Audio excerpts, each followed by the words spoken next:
Welcome everyone. Welcome you to the regular council session of Municipality of Strathroy-Caradoc on Monday, February 5th, 2024. The Municipality of Strathroy-Caradoc acknowledges that it is located on Treaty 21 territory. We are thankful to the generations of people who have taken care of this land, including the Chippewa of the Thames First Nation, the Munsee Delaware First Nation, and the Oneida Nation of the Thames. Roll call. Councillor, we're all present. Councillor Wilsey is joining us virtually.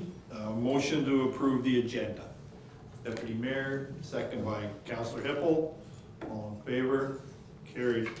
Just a note to those in the gallery and those that are watching, after the one public meeting, we'll be moving into closed session. That's a little bit earlier than normal, but we're doing so to accommodate some guests. So that's the reason why we're doing that. Are there any declaration of pecuniary interest? Councillor Derbyshire. I have one. It's 12.2, the Welk drain. I'm a landowner in that drain. Okay, thank you, Councillor Derbyshire. This evening, we have one delegation. We are pleased to be joined by Tammy McLeod, who's a Paralympian and Strathroy-Caradoc resident.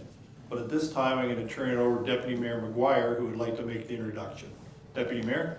Thank you, Your Worship. I had the opportunity to speak to Tammy and her mother recently, and I think she makes an excellent delegation for us here at Council tonight. She's a young lady that was born and raised in Strathroy and has triumphed over some of the challenges life has thrown to her. So let me tell you a little bit about who Tammy is. Born in Strathroy, she began youth bowling at the old bowling alley in Strathroy, which she says is no longer here, at the age of 6. She got into parasports at about age 13 with swimming. At age 15, she got involved with boccia and went on to compete for Canada for 27 years.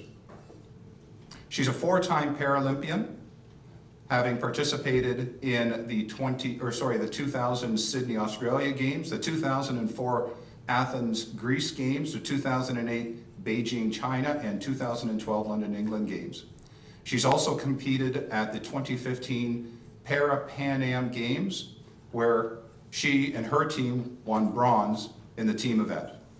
She has competed in 3 World Championships and 4 World Cups. She retired from boccia in 2018 and has since gone on to receive her coaching certification. She is a boccia coach as well as helps organize events and is a referee at tournaments.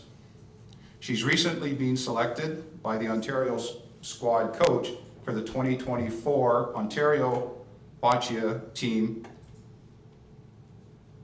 She spends time volunteering to educate kids about the sport and to share her story by going into schools and attending meetings virtually. In November 23, she was the proud recipient of a prestigious award, Athlete Lifetime Achievement Award from the Ontario Cerebral Palsy Sports Association for her commitment, passion, and dedication to boccia and for her legacy in sporting in Ontario.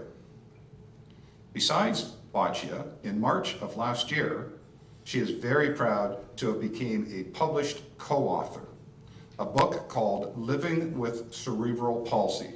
It's a collection of stories by 22 cerebral palsy warriors worldwide. Tammy, we're proud to have you here this evening, and I hope your nerves settle for you and we can hear your voice as you and your mother tell us about your journey. Thank you very much. That was such a nice introduction. Mayor Grantham, Deputy Mayor McGuire, and council members. Tammy has asked me to be here with her tonight and speak on her behalf as she has written down some of her concerns. She starts out by saying, "Thank you for the opportunity to come before you to express some of my frustrations and concerns regarding the lack of accessibility and barrier-free in Strathroy. The main issue is the lack of barrier-free access to most businesses and healthcare facilities. I'm all for shopping local, but I am forced to shop elsewhere because of these issues. For example, the Save Max store on Front Street. There is no possible entrance to anyone with mobility issues. Another example is Mugs. Their entrance is so hard to get in and out of because 1, there's no automatic door, and 2, there's a lip to go over. Another one is Artie's Bakery on Front Street. Now I understand that the buildings are old. However, being that it is 224, with the understanding, with the material and technology that is in the world now, there can be a way. The Balcony Restaurant is another good example. That place is not accessible at all for anyone with mobility issues. They can easily put in an elevator and make their entrance accessible. Also, the Duke. There is no wheelchair parking at the back where the entrance is. It is hard to get in and out of because there's no automatic door, and again, it has a lip to get over. As for an example for healthcare facility, my family doctor's office that is right down the street from here is not barrier-free. Yes, there is a ramp off of the sidewalk, but I still can't enter the office because of the huge lip at the door. Then there's a double door. When I go, I have to get whoever is with me to go in, get the receptionist to come hold the doors open, and then whoever is with me has to tip my chair back to try to get me over the unnecessary lip. Imagine having to do this in bad weather. Most of these issues can easily be fixed by installing automatic doors and take away the lips.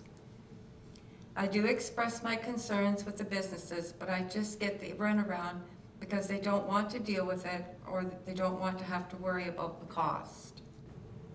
I would like to express my gratitude to the businesses that try to make their stores barrier-free, but there is still a lot of work to be done. Parking is another issue. Yes, we have wheelchair designated parking spots. However, when I open the car door, again, I'm met with a barrier. I have to be careful getting out because there is a step to get onto the sidewalk where my wheelchair is, that the person who I am with has to lift onto the sidewalk. A solution is to have the curb where the wheelchair parking spots are to be cut out and to allow for a flat surface for a wheelchair or walker. The sidewalks, especially Front and Frank Street. The sidewalks are terrible, to say the least.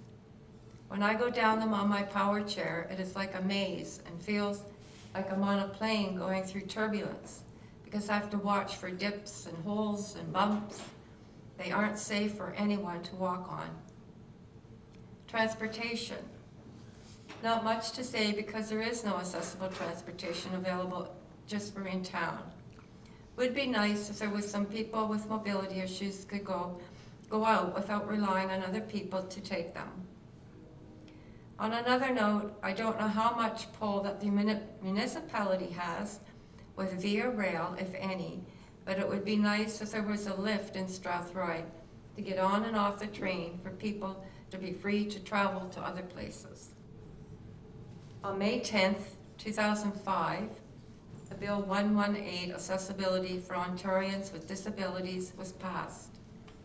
The bill was to make the province accessible to people with disabilities by 2025. Sadly, 19 years later, the province is nowhere near this goal. The able-bodied population takes so much for granted. I urge you all, when you are out and about, take a moment to really pay attention to your surroundings and ask yourself, would this be inclusive for all?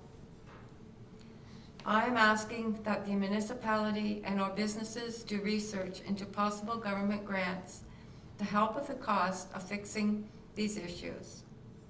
Attitude change is important. We will need the help of business owners to make this work. Again, I appreciate your time. There is so much to be done, but this is a good start. Together, let's make the town of Strathroy to be one of the first accessible towns for all. Thank you. Thank you.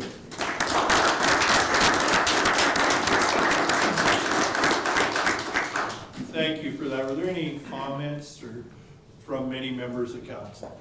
Deputy Mayor. Tammy, through the words of your mother tonight, I think you have made a huge impact upon everybody in this room and everybody who is watching us tonight. I will remember your words for years to come, particularly when I'm walking downtown. I think your suggestions about cutting out the curbs is perhaps the first step that this group in this building tonight can actually start to put our minds to. And it's perfect timing because we just finished a budget meeting.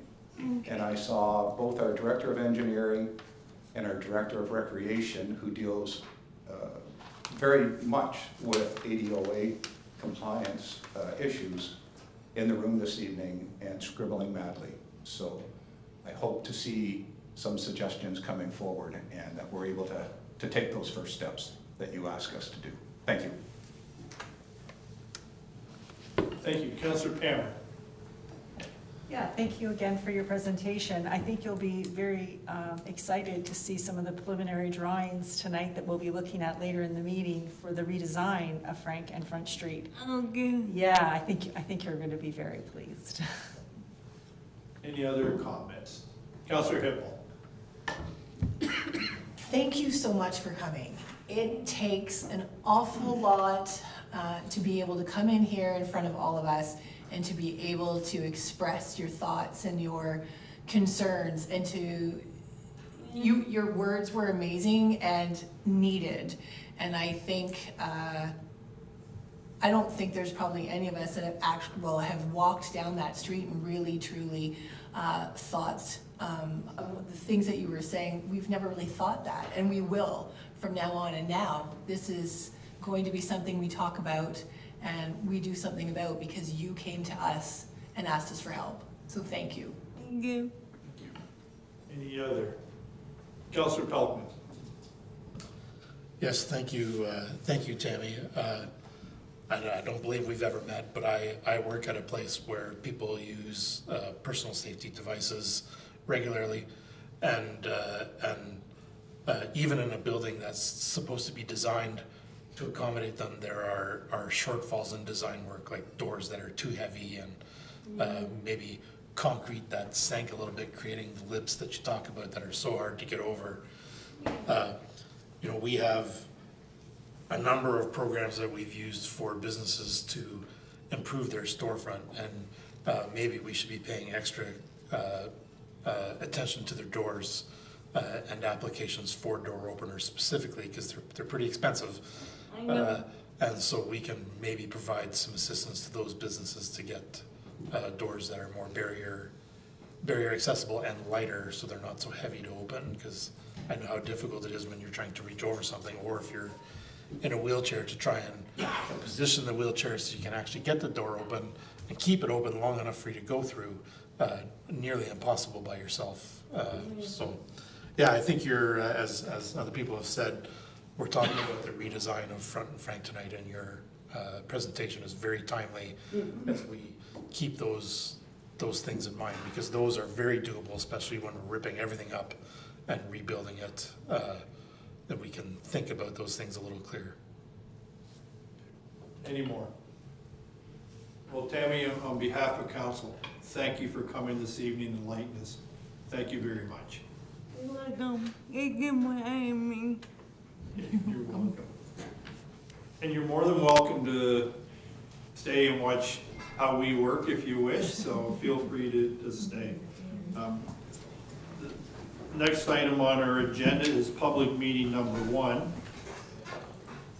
The purpose of this public meeting is to consider applications for official plan and zoning bylaw amendments for 24-633 Adelaide Road and 22 Carroll Street.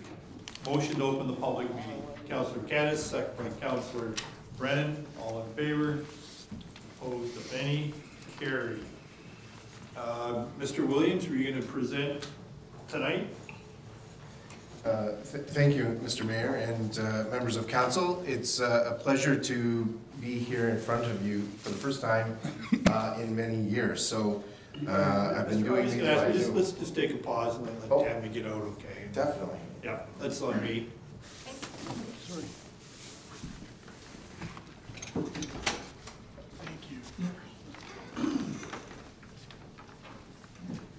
a little disappointed she's not going to stay for the next meeting, but that's okay. Yeah.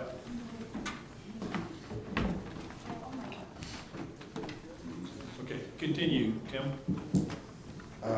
Thank you. So I have a presentation, maybe that will be shared on the screen, but I can start by saying that this location has frontage both on Carroll Street and Adelaide Road. It consists of two properties.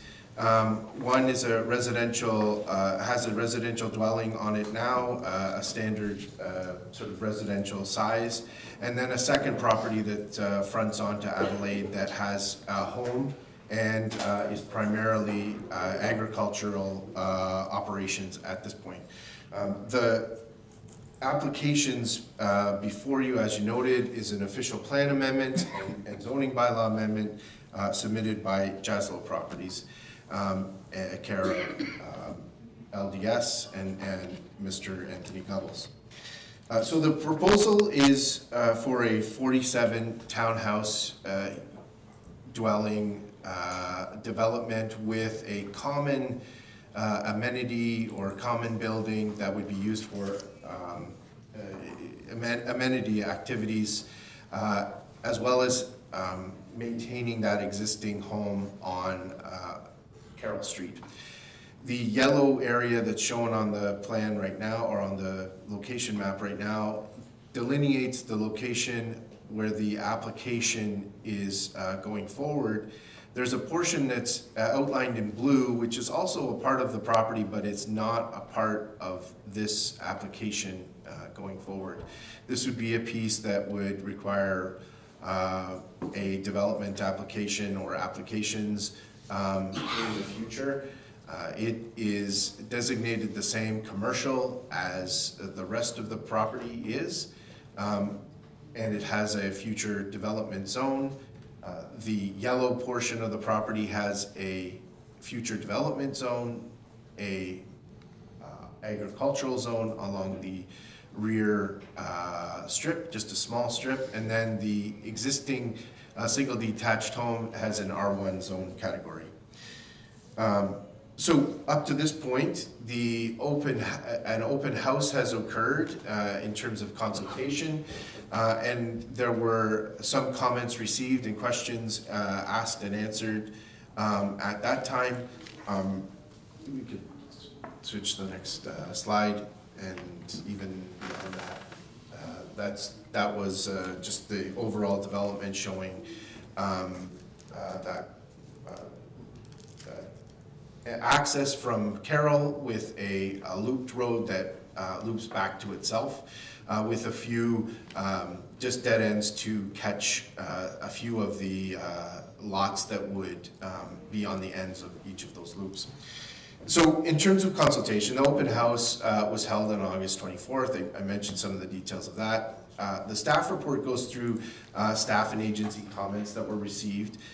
There are kind of a number of pages of that, but I can summarize that into 4 different areas of concentration. One is the access onto Carroll Street, and so there are official plan policies in the county official plan that require 2 access points for developments of this nature, and we've received also comments from the county engineer and fire department expressing concerns about the single access from Carroll, and that it is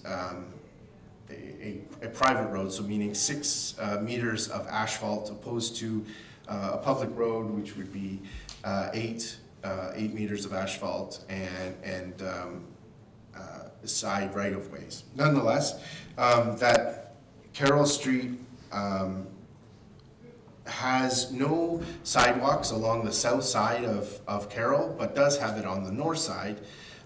So from a pedestrian access perspective, this would require someone to cross the road or traverse along the front portions of each of those dwellings until they reached Adelaide Road. This is why there are some additional comments from engineering staff about Adelaide Road being a preferred access point for pedestrians, given that they could reach the intersection that has a traffic light right on the frontage of Adelaide, wait for the light, and then cross the road to a sidewalk and reach the commercial areas beyond. As I noted, the county engineer had raised another item in their comments, which was the need for a left-hand slip around at Carroll Street, meaning not necessarily a full intersection with left-hand turn lane and whatnot, but just allowing the ability for a slightly wider road width at that point to allow for somebody to make a left-hand turn and someone to literally slip around beside them. This is a standard that county engineer asks for on a number of different developments.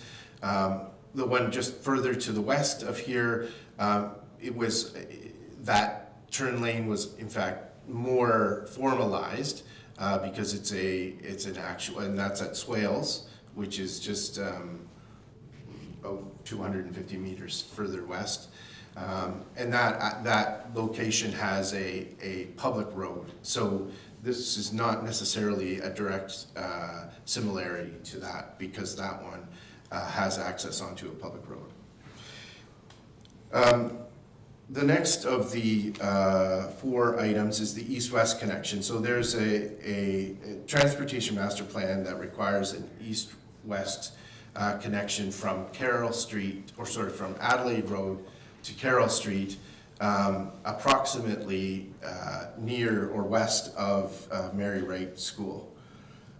The plan indicates that that would be a part, this proposal has an area that of land that is not a part of the application, and that land would be necessary for that road connection. At this point, it's unclear whether or not there's enough space there to actually have that road connect to the traffic lights and make it through. So this is one item that we are left with a question mark at the moment. But once this was answered, we would be able to move forward with that aspect of things. In terms of servicing capacity, that's the next item. I can say that the proposal is for the stormwater outlet to reach Carroll Street, and there was some information, but not enough statistics to confirm sanitary capacity. But this is one of those items that the Director of Engineering may be able to add more information to. His comments are in the report, but Director, if you had a moment. Sure, through the chair to council. So in 2013, we had Carroll Street, when it was redone, the committed capacity for that sewer was actually designated for the streets to the north of Carroll Street, such as McKellar Street, Beatty Street, Adelaide Street, and all those adjacent streets that abut those roads. This application, staff permitted the applicant to connect on a temporary basis until the point where we had a municipal drain coming forward. That municipal drain is actually coming forward this evening for consideration. And just with the timing of each process, I don't see the need to connect directly into Carroll Street at all, because that capacity, if we do permit this application to go forward, we will have to pay through taxation to service those other roads of Adelaide Street, Beatty Street, McKellar, and all those adjacent roads to the north. So our staff's recommendation is that the developer connects into the municipal drain that you'll see later on this evening in the agenda. So back to me, through the mayor. The last item of the 4 was the commercial conversion. So this is a designated property, it's designated commercial. The request is for a redesignation of that to residential, or at least the portions where the proposal is occurring. So there were master plan studies that were done, official plan, the county official plan speaks to conversions. There are a number of criteria that are listed, one of which is there a demand for residential? We know that in our master plans that are before, that have been before you in the past, that residential, there is a demand for residential. Is there a surplus of commercial lands within the community of Strathroy, the settlement boundary? Yes, there is. So that meets the first of 10 criteria. The other ones, the planning justification report doesn't go too much into detail on any of those. And they relate to things like, is this development surrounded on 3 sides by other non-residential designations? The answer in this case would be yes. So we do need some additional information from the applicant on how these criteria are being justified. So that's at the county level. And then the conversion of only a portion of the site, leaving another portion to be dealt with later. As planning staff, we want to look at the picture as a whole. We don't want to be leaving a piece that would not be viable in the future. So there's a couple of things that we were looking at, ensuring that this doesn't end up being too small of a piece that wouldn't be able to be used. It end up being left because it wouldn't be viable. Engineering staff have also raised that the servicing that's been proposed up to this point doesn't extend the service to this area, meaning that it wouldn't right now have municipal water or sanitary connections because the townhouse development extends to that area, but doesn't extend further over to this. I'll call it a vacant piece right now, even though there is an existing home there. The regional commercial study also raised 3 principles, and those have not yet been addressed by the planning justification report. In the end, there are a number of policies asking the same question in a variety of different manners. Why is this specific location appropriate for redesignation? Why is this commercial area, commercial piece appropriate versus another? So there are a number of points where we still have outstanding questions, but that's the nature of this process. We're at the information reporting stage. We're gathering information tonight from the statutory public meeting, and so it's not surprising that there may be some additional pieces to be worked out. So my next slide just is a standard slide that you've seen all along, and I've talked about some of these pieces already. It's the policy and analysis part. The analysis piece will come in a future meeting, but these are all the different areas that are reported out in the report, but I will just restate it. This is an application for a local official plan amendment to address the commercial being and seeking residential. The zoning bylaw amendment is seeking the rezoning of 3 different zone categories to high density residential R3 zone category, and there's a request for the rear yard setback to be reduced from the requirement in the zoning bylaw of 9 meters to 6 meters. There are a few other things that staff noted in the staff report that we raised questions about. We're seeking some input from the applicant on those pieces, and then we would have a clearer idea of all of the standards that would be necessarily amended, but at this point, there's a front yard setback, or a center line setback from Carroll that is 38 meters, which is significant into the property, so that may need to be amended. And then there's an accessory building standard in the R3 for a 10 square meter building. The common building is larger than that. So those are the sort of policy things. The last slide is just to talk about next steps. The normal approach would be to have a planning evaluation report come to council, and that council decision would be made on that day on the official plan amendment and the zoning bylaw amendment.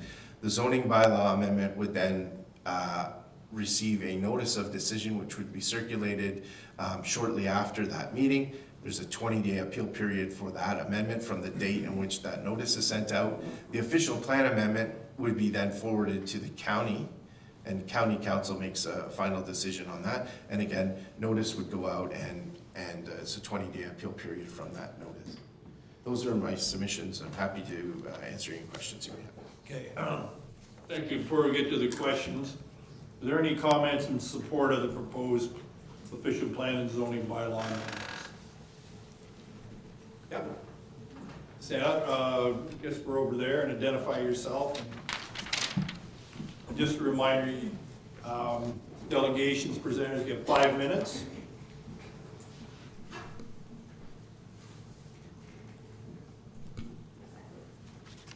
Okay. Hi, my name is Sue Lumen, and I'm going to speak on the behalf of myself and my husband. Before I tell you what I wrote, because I'm nervous and want to make sure I get my points across, I do want to bring to council, and I wasn't going to, but I am going to.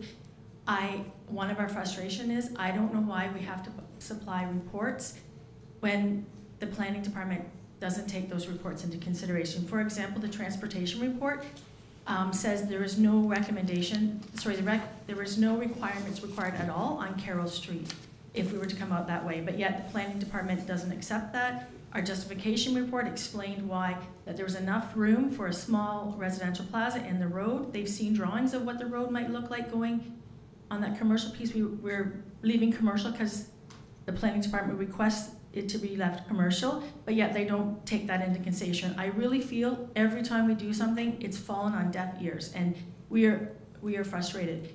We've had meetings prior to the pre-consult meeting, in those meetings and other meetings with the town, and even with the county, we're prepared to put sidewalks on the south side of Carroll Street. We said the services wouldn't be under the road, but what is before you today doesn't speak of those things, and that's just really frustrating. So now I'm gonna go on to what I've prepared to say. So, good evening, Mayor, Deputy Mayor, councillors and staff. My name is Sue Lumen, and I'm speaking tonight on behalf of my husband, Jamie, and myself. As you know from our application, we are looking to build a private seniors community that would provide 47 single-story townhome rentals. This development proposal is nothing new to the other 2 locations we previously built in Strathroy, at Colburn Place and at Collins Place. We are here tonight seeking the approval of the council on our OPA and ZBA amendment applications in order to move forward with our building our proposed development. Our community currently has a shortfall of rentals, especially for the senior population, which is forecasted to double in the next 20 years.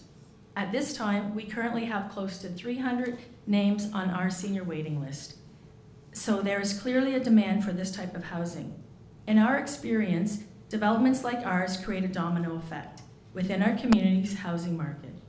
If we're able to get shovels in the ground, we'll then have 47 people moving into these rentals who will have a house to sell.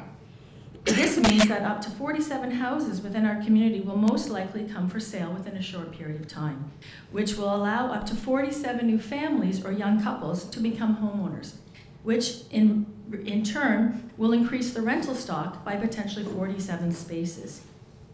While we strongly feel that asking to remove 5 acres of from the designated commercial lands to use for development of senior living rentals should be justification enough, the planning department has requested that we provide even more justification than our OPA amendment application currently provides.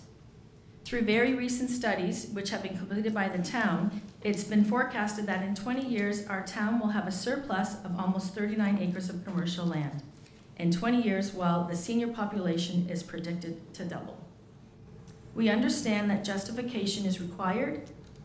However, we strongly feel that our application speaks for itself in the fact that we're trying to help solve a housing issue that our community is currently facing and will be for the next 20 years. For the planning department to ask for even more justification than what was provided by our planning justification report is very frustrating to us. When after 20 years, the Strathroy Crossing Plaza is still almost 20 acres of undeveloped commercial lands, which is still for sale today. Sorry.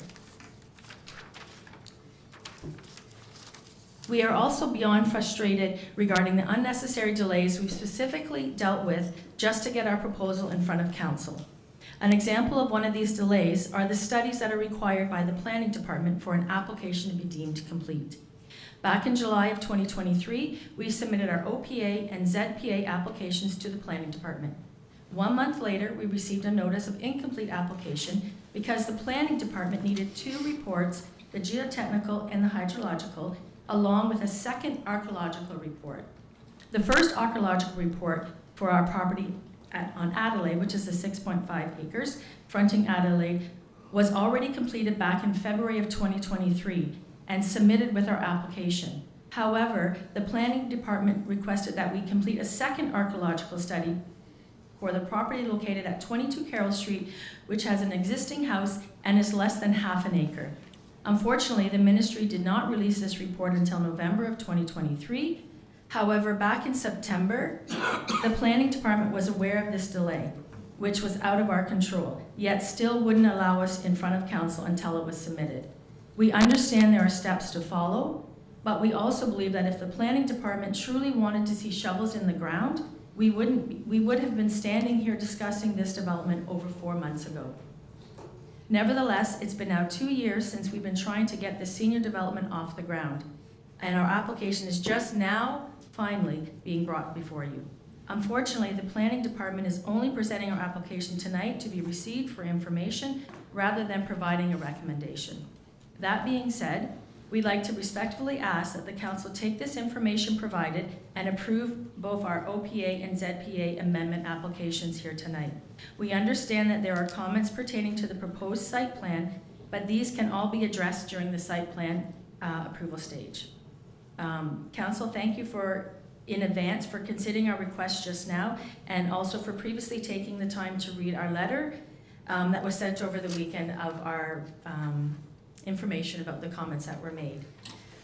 And I just want to say one more thing before I sit down. And just investigating a little further, I just want to take this opportunity to ask the planning department a question. With the opening of Caradoc Place in Mount Bridges, which for those that don't know, just opened, it's a beautiful 37-unit, 3-story apartment building. What I don't understand is when their application came for information to the council, their initial report didn't need a noise study.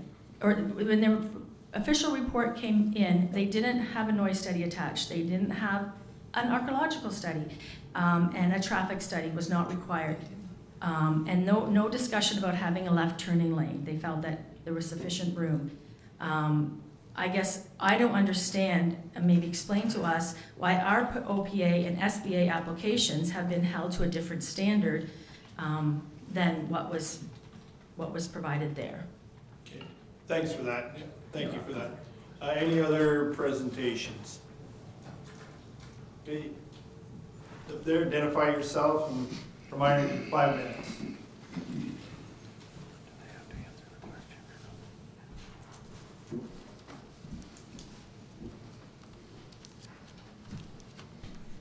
Good evening, Your Worship and members of council. I probably won't need 5 minutes. Most of my comments relate to the site plan and some of the comments received this evening. Sorry. Yep. He needs to identify himself. Oh, I apologize for that. Did I not do that? No. I'm Anthony Gubbles from LDS Consultants. My apologies. Sorry. I know who I am, but I guess you don't know who I am. So, I do have a figure here which I'd like to distribute to members of council so they can get a full appreciation of the physical setting of the plan. If I can take a minute to do that. I'll take one of those.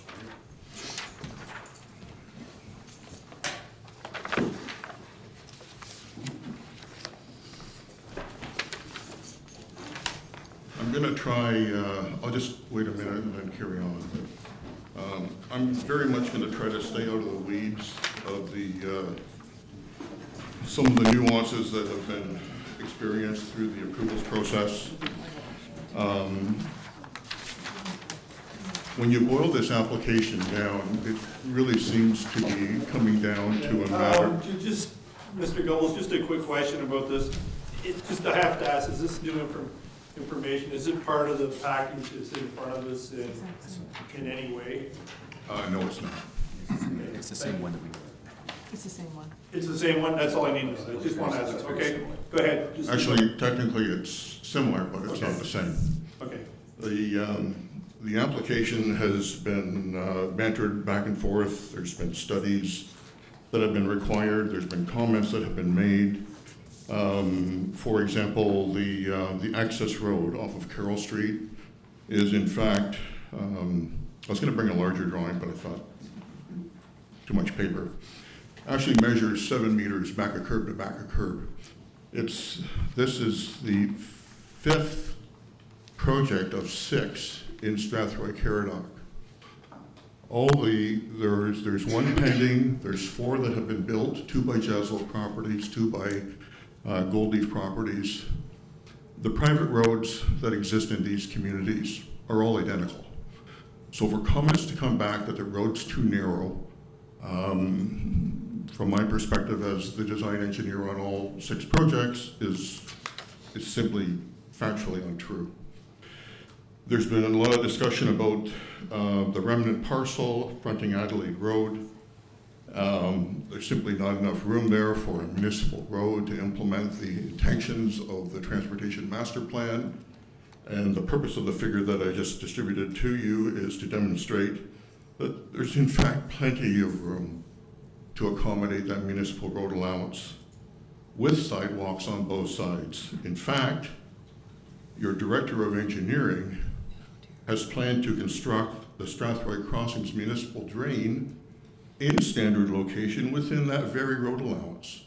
So I'm not sure how on one hand there's a problem with servicing when it's known, there's the director's project, which I believe is coming to council this evening, that the storm outlet for the property is planned to align itself in standard location along the alignment of Street A. So a lot of discussion about holding the project, delaying the project, pending the negotiations of an intersection improvement for an intersection that our client doesn't need, is not part of his application. The land that's available as a remnant parcel is available. It's available for sale. It's available for an exchange. Those discussions haven't occurred. And to hold the site plan, I don't like using the term ransom or extortion, so I won't. And I ask that you don't, okay? I didn't. You did. No, I said I wouldn't use those terms. Yeah, negative. There you go. Anyway, the site plan has been unduly delayed. Our clients are extremely frustrated. There's references to policies that the redesignation of commercial lands have been misconstrued to 10 points which relate to employment lands. We would encourage you, as the applicant had requested, to approve the zoning bylaw amendment and official plan amendment this evening and request that staff expedite the site plan approval and development agreement as quickly as possible. Okay, thank you for that, Mr. Gubbels. Thank you very much. Are there any comments in opposition? Seeing none, are there any comments and questions from members of council? we'll start with Councillor Pelkman and Councillor Hammer. Thank you. I'm first off gonna defend our staff in saying that some of these delays, I think, are caused by the provincial government changing the rules and developments, and that there are timeframes and stuff that we need to meet when an application is made, and if we don't meet those timeframes, then we need to refund monies and do stuff like that. So I remember talking about it in committee of adjustment, that decisions were made that, you know, an application has to be considered complete before we accept it. And I think that's some of what has happened here. That being said, some of the points that I made about what I've heard, many years ago when we adopted that land within the urban boundary, a huge chunk of that, I'll call it the triangle, which basically goes from Oak Street down Carroll to Adelaide Road, following Trout Creek. The largest portion of that was going to be residential. And so I do have a bit of an issue of why do they need to justify putting residential in that particular spot when I know that, yes, we as council identified the road portion along Adelaide Road to a certain depth as being commercial, because at the time we thought that the Strathroy crossings was going to develop quickly and drive commercial development on the south end, and so we would keep the highway portion of it commercial because that was the thought of what was going to happen. Here we are many years later and it hasn't happened, and so I guess I question why we're sticking so hard to that rule when we know that there is a demand for residential housing.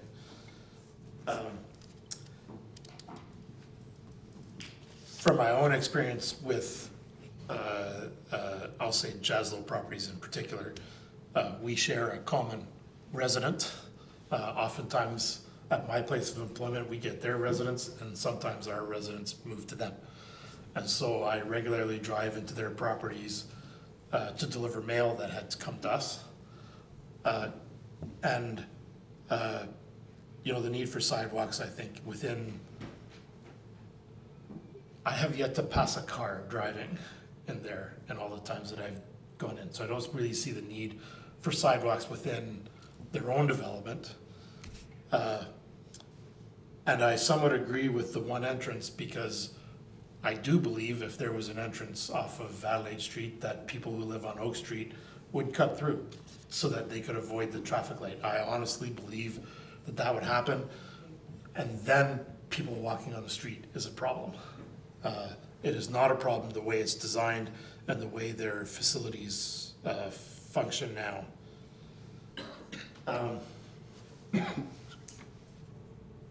I don't really see the need for a noise study. What's it going to tell us? That it's between two busy roads? Well, we know that.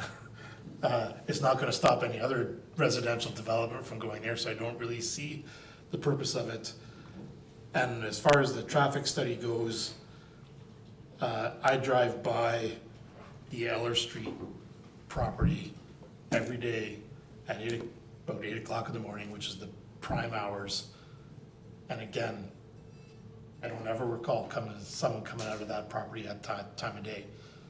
Having working with the same age group of people that live at their properties, they're not up and moving out of their place before 9 o'clock usually. It's usually 9:30 by the time they go. They're usually back again for lunch. They're usually back by supper because they don't like the busy roads, so they're gonna be back in their home before it's busy or in the winter time before it's dark.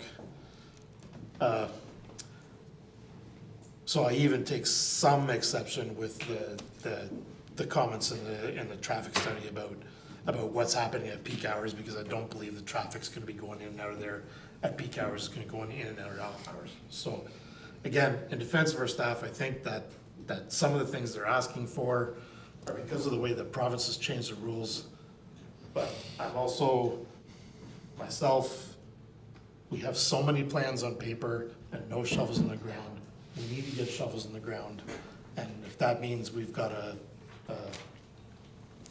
maybe ease off on some of these rules on the justifications, we know we need housing. I don't see the need to have an extensive justification study on whether we need housing. We know we need it. Doesn't matter what kind of housing it is, except for single-family homes. We don't need that. So I know there are issues to work out. I'm not prepared to rush things through really quickly. However, I think we need to speed this up. If they're willing to put shovels in the ground, we need to let them get shovels in the ground. I will say, though, I am definitely in favor of the stormwater going to the new drain and not down Carroll Street. I think that's a must. Again, you know, times changed very quickly, and we didn't anticipate development happening in small pieces behind the houses on Carroll Street. We anticipated full subdivisions going in and drainage going to Trout Creek. And so unfortunately, we didn't design Carroll Street to handle that storm flow. So I do agree 100%, it's got to go down that drain. Okay. Councillor Pammer, then Deputy Mayor.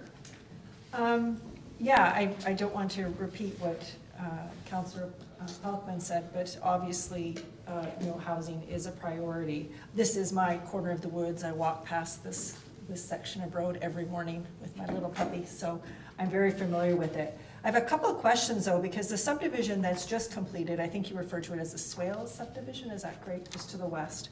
It only has a single road access.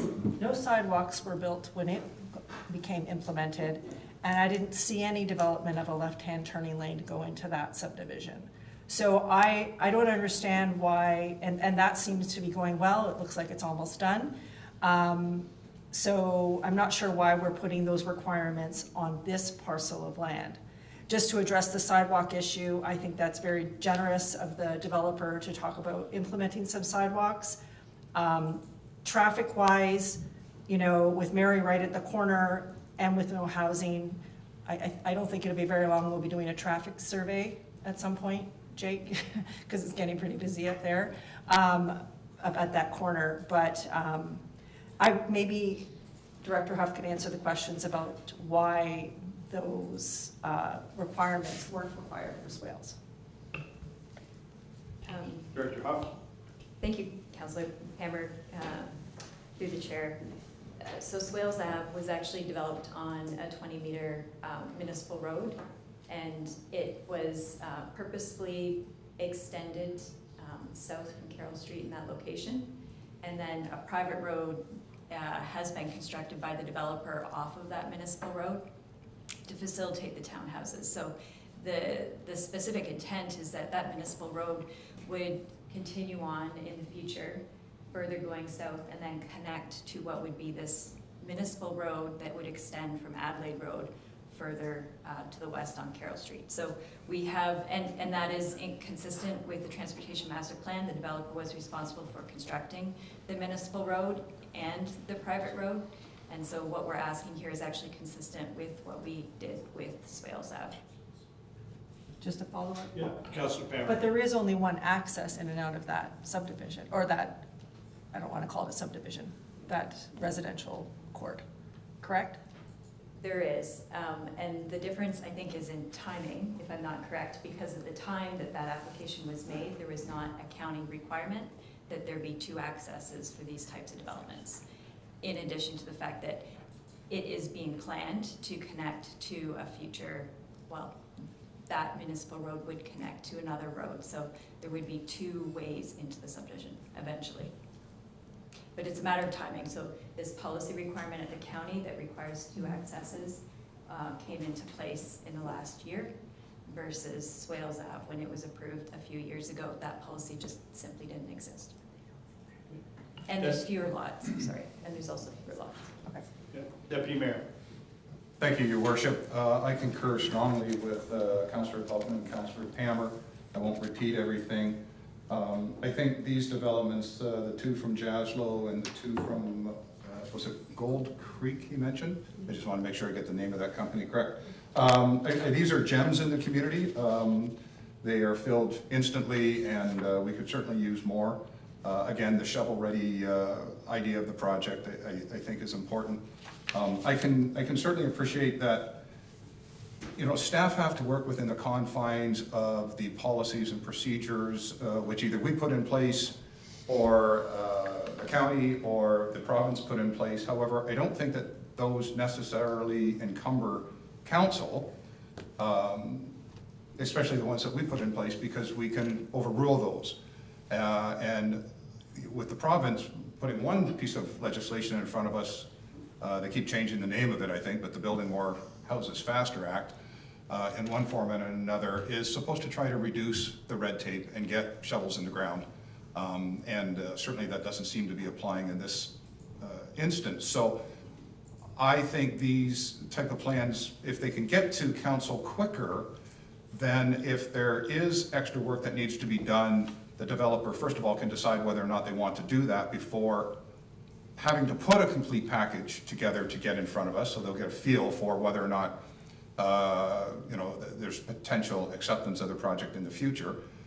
So that may just be a change in the way we do business here, but you know, any encumbrance that we foresee at county, I'm prepared to let the county councillors deal with whatever issues they may see. And of course, I have a seat at that table, as does the mayor. But I think we need to look at it from Strathroy-Caradoc. That is the hat that I wear here. And I would like to see developments such as this get moving. I like the one entrance. It develops for us those small closed communities, senior communities, which serve that population extremely well. And 2 points of access out the back and over to Adelaide Road. I do kind of get the feeling that that has more to do with somebody else's, whether it's county or municipal, desire to get that intersection developed than it really has to do with this development. So I would like to see us get a shovel in the ground here sooner rather than later and make this a priority of our planning department, if that makes sense. Yep. Any other Thank you. comments? Councillor Kennis. I'm going to be brief. I mean, I think it's a good project. I agree. There's no reason why this shouldn't be residential, so I think we should work towards that. On the other hand, I don't think we should cut corners when it comes to emergency services and access and all that kind of stuff as well. And if the county has concerns and the emergency services people have concerns, then I think we should be concerned as well for our own liability as a municipality. So my only thing would be, yes, I'd like to see this move forward, but you know, hopefully everybody can work together to come up with a solution that's workable for everyone and keeps us on the right side of the laws out there. So. Any other comments? I have one then. What is the time frame from today to get this completed? Are we talking 2 months, 3 months? What is the time frame that we're looking at for this to come back to council? We were looking at the first meeting in March, if we could get the responses to some of the items in the next week or so. And then educate me, because I forget, at that meeting in March, would we be given approval on this project? That's what I'm looking for. A decision. So a decision will be made, as long as everything moves along, first meeting in March, we will be making decision on this project. Through you, Mayor. Yes. Okay, thank you. Councilor Brennan. Can then I ask, I guess through the chair to our county planner, what's the obstacle for us taking a step towards giving approval to that tonight?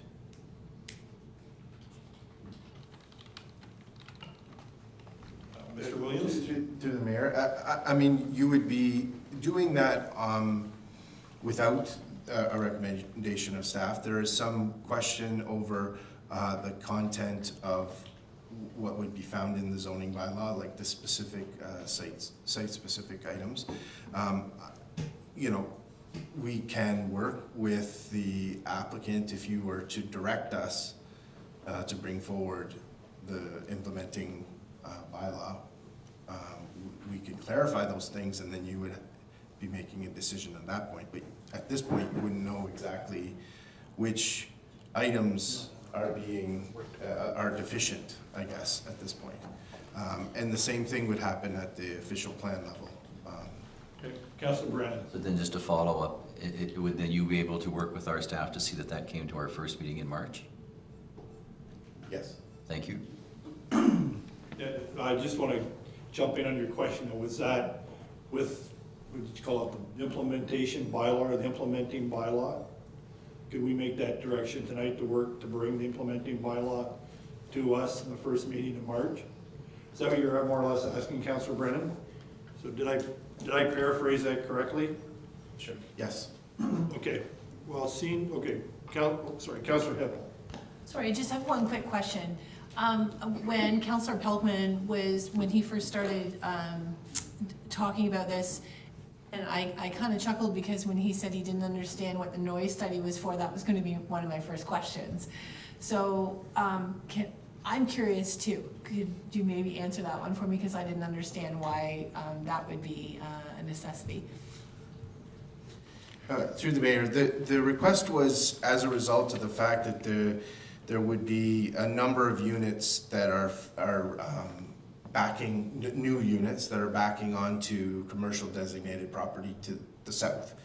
And so if those lands were developed with, say, a shopping, a grocery store or something like that, there'd be trucks moving along the back, along that open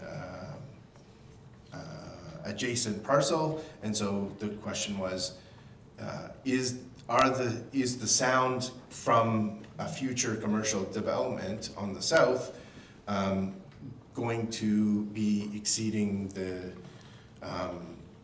Ministry of Environment standards for somebody who's living in those homes? So there's a little bit more than a dozen homes that have a 6-meter rear yard setback. So the question was, hey, somebody living in there, is it gonna be okay?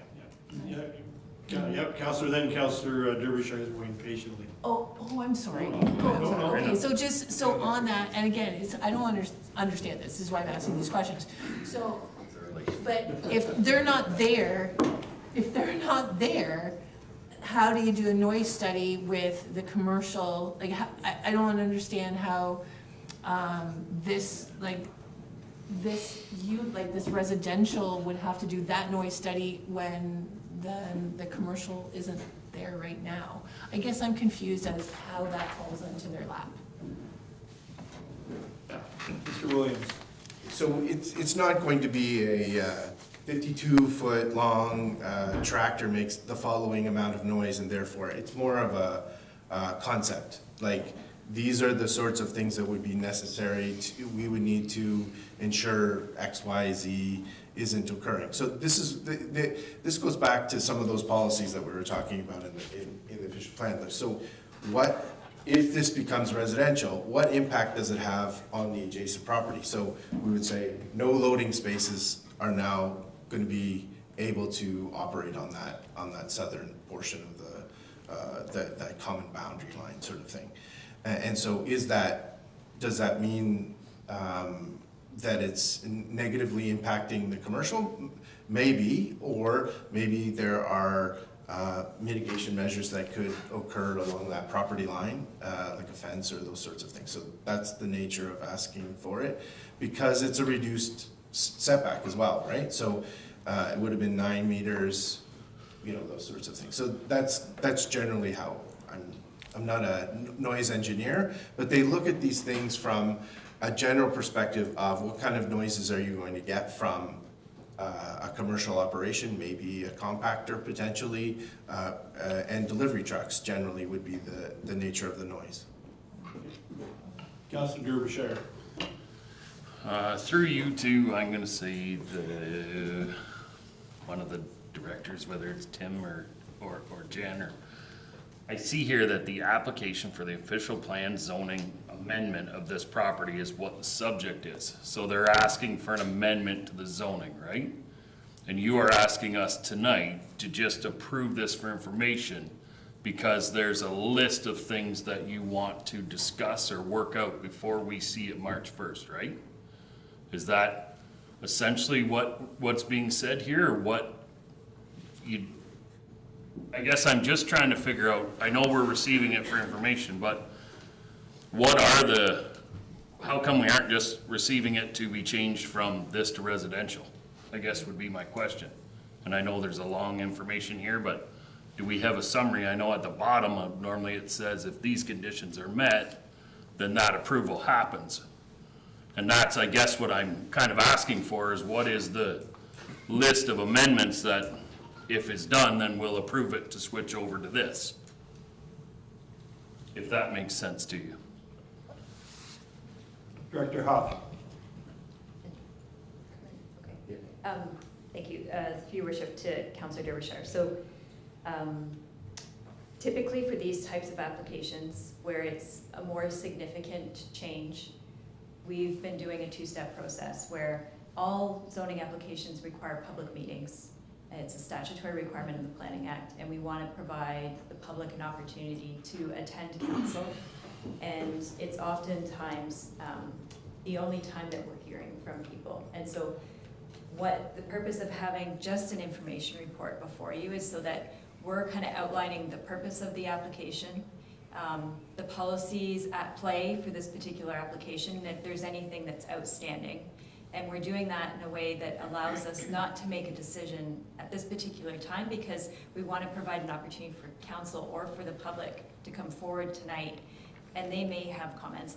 Clearly there's no one from the public here tonight, so it didn't happen, but this is the only opportunity for them to really get on the official record, and what they may say can maybe influence a decision or a recommendation that we have. And so that's why this is just an information report at this time.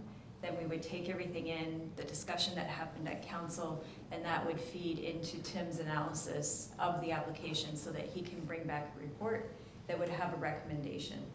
And it's a little different from where you see conditions. Like if you're thinking of a severance or a subdivision, it's an approval subject to conditions. In this case, it's a rezoning and an official plan amendment. So there really isn't a list of conditions per se. There might be a holding provision, and that simply will say that you need to go through the site plan process, you need to have an agreement with the municipality. I hope that clarified things. Maybe Tim, I've left something out, but yeah. So then what would be the difference then if we just approved it tonight? So we haven't, sorry, through your worship, to Councillor Derbyshire. Because we've identified a number of outstanding items, and because we didn't know what we were going to hear tonight, we haven't prepared a zoning bylaw for consideration by council or the final version of the actual amendment itself. So we typically don't prepare those until after we get through the public meeting, we hear the discussions, and Tim has in a position to make a recommendation, and then he drafts the zoning bylaw. Now, one more, because we need a full agenda tonight. I am just going to say, in fairness, we have received criticism of having bylaws in front of us on the same night as the public meeting.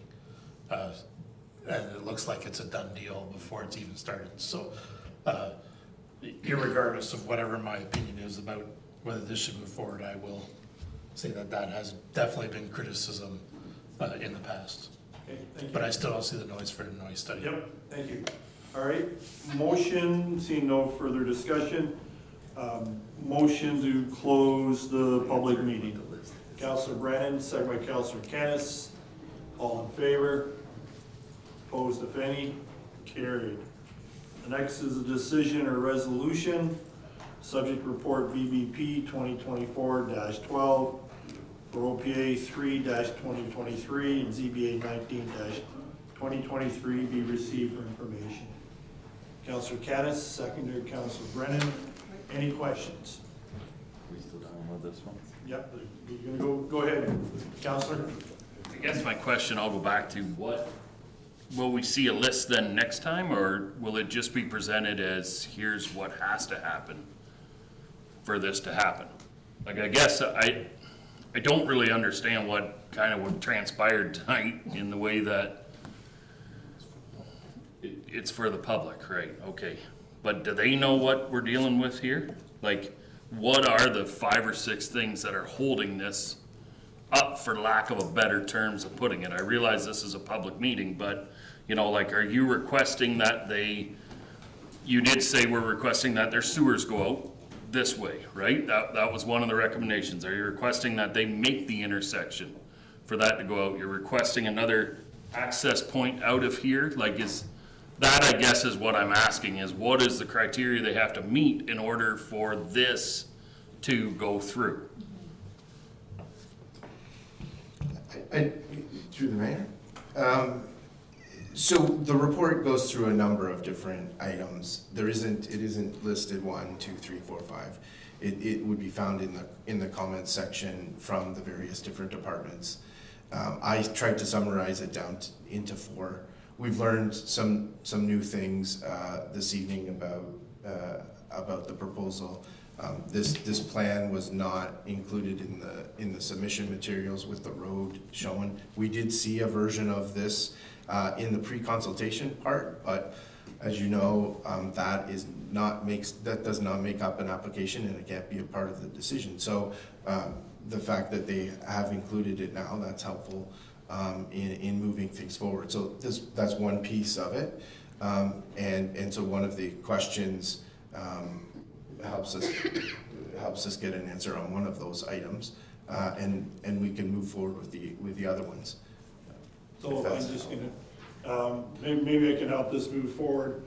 I'm gonna ask for a friendly amendment to the motion to read the subject report be received for information and staff being given direction to work with Jaslow Properties to bring the implementing bylaw for the first meeting in March. Be open to that? Councillor Brennan? Councillor Kennis, so we get a date on this, so that's the motion in front of us. Any further questions? All in favor? Opposed, if any? Carried. Thank you for that. We'll now, council move into closed session at 7:13 p.m. for the purpose of discussing the following. One item in accordance with council's procedure bylaw to approve in-camera meeting minutes. One item pursuant to section 239 of the Municipal Act as amended regarding a proposed or pending acquisition or disposal of land by the municipality or local board. 2 items pursuant to section 239E of the Municipal Act as amended regarding litigation or potential litigation, including matters before administrative tribunals affecting the municipality or local board. Motion to go into closed session. Councillor Kennis, second by the Deputy Mayor. All in favor? Opposed, if any? Carried. Just give us some time there, folks. Yep.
Welcome back, everyone. Motion to a closed session adjourned at 8:32 and open session resumed. Someone to bring the motion?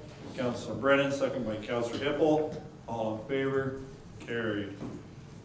During the closed session, we gave direction to staff on 3 items. I don't need to read them directly, do I? Just we gave direction to staff. Regarding, you can just reference the topics. Okay, 1 item in accordance with council's procedure bylaw, 1 item pursuant to section 239 of the Municipal Act, and 2 items pursuant to 239E of the Municipal Act. Someone bring a motion that the direction in closed session be approved. Deputy Mayor McGuire, second by Councilor Pammer. All in favor? Carried. Thank you. Petitions, we have requests for major drain improvement, the Gorska Drain, section 78-1. Do we have a report first, Director Strauss? Or just receiving it? Just gonna receive it? Okay. We have a motion that council accept the notice of request for drain major improvements for the Gorska Drain 1980 and authorize Spreed Associates to prepare an engineer's report on the matter. Someone to bring a motion? Councilor Pelkman, second by Councilor Brennan. Are there any questions? Seeing none, all in favor? Opposed, if any? Carried. There are 6 minutes in front of us that need to be approved. If there's motion to accept all the minutes as written. Councilor Brennan, second by the Deputy Mayor. Anyone have any questions, errors, or omissions? Seeing none, all in favor of receiving the minute? Opposed, if any? Carried. Okay. Tonight, there are 4 notice of motions that needed to be voted on. There is a 5th from Councilor Hippel. That's for information. It's not voted on until the next meeting. We have a motion from Councilor Pammer. So this time, Councilor Pammer, I'm going to ask that you read your motion. Okay, my motion is that staff provide council with a report listing municipally owned lands within the urban settlement boundary that could be appropriate for possible future affordable housing development. You have a seconder, Councilor Hippel. Are there any questions of Councilor Pammer? Seeing none, all in favor of the motion? Opposed, if any? Motion is carried. Next is my motion. To follow procedure, and ask the Deputy Mayor if he'd take the chair.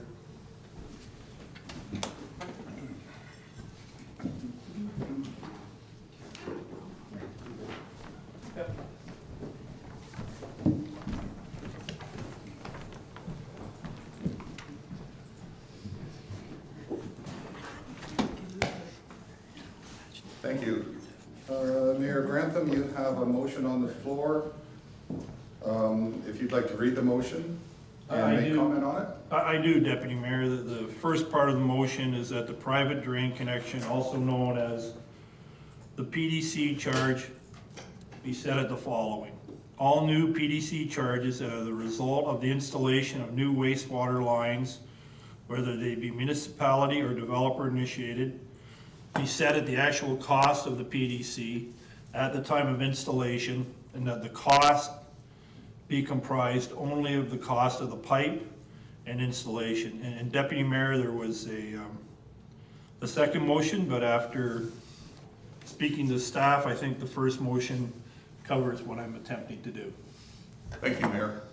Do we need to call for a second on this one, or is that? Yeah, we do. Do we have a seconder to the mayor's motion?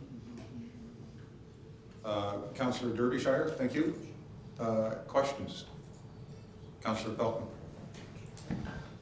So I'm not exactly sure who the question is directed to, but just wondering what the difference would be if dewatering was required, expanded dewatering was required, because now you're moving to the property lines by putting the stubs in, correct? Not being an engineer nor pretend to be one, I mean, may ask. Is the intention that So a street's being reconstructed and the pipe goes down the center of the road, are the stubs going to the property line? To the property line, yes. So then my question, I guess, is to staff, are there situations where there's extra dewatering required because of the extra width required for the pipe? Director Strauss? Through the chair to Councillor Buckman, so yeah, yes, there would be additional dewatering required because you're not just focused on one trench then. So I think if I understand correctly, the question is, if we were just to do the mainline trench, we would only have to dewater ahead of that pipe. So it would just be an isolated area for that dewatering. You might not even need dewatering if you're just doing the mainline pipe, because you could likely have a trash pump keep up with the flows. But if you're going laterally towards the property lines, then you're gonna be required to dewater the whole area in there, because water doesn't just stop within certain elevations. Okay. So then I was just wondering then if the writer of the motion would be interested in dropping that last portion of the motion, that the cost be comprised only of the pipe and installation, that the, maybe be changed to the cost of installation? The actual cost of installation? I would, because knowing how the roads are constructed, I'm not too worried, especially when they urbanize roads like they did on Queen Street. They're digging a wider one anyway, so the number of instances where there'd be extra dewatering, so I understand where you're going. So I'd be okay with that amendment. So just for the benefit of our clerk, so we have a friendly amendment being proposed by Councillor Pelkman, and you captured that, did you, Madam Clerk? Correct, through the chair to Councillor Pelkman, it would be the removal of the second clause of the motion. That's correct, because it says the actual costs of the PDC at the time of installation, so I believe that would cover. And Mayor Grantham, you indicated you were okay with that. Councillor Derbyshire is the seconder. Are you also approving that friendly amendment? That we're moving in the cost be comprised of only the cost of pipe and installation. Is that what we're removing? Removing the second clause, so I believe, and Mayor Grantham can correct me if I'm misled, but I believe the motion would end at the cost to be comprised only of the cost of the piping installation, period? No, that's the piece that's being removed. Okay, so it's the first clause? It's the first clause, and it would end after, At the time of installation? No, it'd be set at the actual cost of the PDC, correct, at Councillor? the time of installation. Just, yep. Okay, so Councillor No Pelkman. installation costs, Mo. Councillor Pelkman, exactly what is your So I'm friendly asking, amendment? so there's two that's in that motion, so I'm talking the first one only. Yes. In the So very last sentence, there's a comma, and then it says, and that the cost be comprised only of the cost of the pipe installation and further. I'm asking that that be removed. So everything from the comma Yes. on the second line, and then the words, and that the cost be comprised only of the cost of the pipe and installation, comma, and further, semicolon, all of that gets removed. Yes. Okay, that's the friendly amendment. The point being that I have no issue with the purpose of what he's writing. It's just that if we limit ourselves to the pipe and installation, there may be other costs then that the taxpayers are bearing, which may result from specifically the pipe and installation that's being installed, so. Thank you. And Mayor Grantham, you accept the friendly amendment? I do. And Councillor Derbyshire, as the seconder, do you accept the friendly amendment? Sure. Thank you. Any other questions? I see, one moment, Councillor Wilsey, pardon me, I knew that it'd been pointed out, your hand is up. I just wanted to ask a point of clarification, because in the motion it says PDC, and when I read other municipalities' bylaws, the PDC is the connection from the stub to the house. It's not the one from the pipe to the property line, which would be the stub is what we're talking about. But if you look at other ones, for example, London, they call the PDC the cot from the stub all the way connecting to the house. So I just want to make sure our terminology is correct, and I know we're using PDC for our terminology, but if that's not right, and we pass this bylaw that says we're only doing the PDC with pipe, we may have to connect all the way to the house. I just want to make sure that we're getting clarification on that, that we're talking about the right part, which is to the stub, not from the stub to the house. Thank you. I'll send that back to Director Strauss to see. So is there a definition anywhere, or what is the definition that we've been referring to for PDC? Through the chair to council, is the private drain connection, yes, it does go right from the main line pipe all the way to the house, but I think for this portion, we're just referring to the municipally owned property, so it's up to the property line. So for clarification, you could say from the main line pipe to the property line. So another, this. Yeah, and actually I agree with Councillor Wilsey, what he said after reading it. I understand what he's saying. So then are you then requesting an amendment to your motion to remove the word PDC and put in what the director was speaking of, which is from the main line to the property line? Yeah. Councillor Wilsey, are you suggesting that? I'm suggesting that, but wording's slightly different. I'm just gonna put on municipal property, or to the edge of municipal property. And the clerks can wordsmith that a bit, but I would say to the edge of the municipal property, so that it does not extend into private property. So from the main line to the edge of the municipal property. That's what I'm proposing. I would agree to that amendment. I understand what he's saying. Thank you. Deputy. Councillor Derbyshire, are you as a seconder in favor? Thank you. Any other questions? Councillor Kennis. So no dollar amount, it's totally whatever the cost is. Yeah. Okay. Any other questions of council? Call the vote. All in favor? All opposed? I see none. Matter carries. Thank you.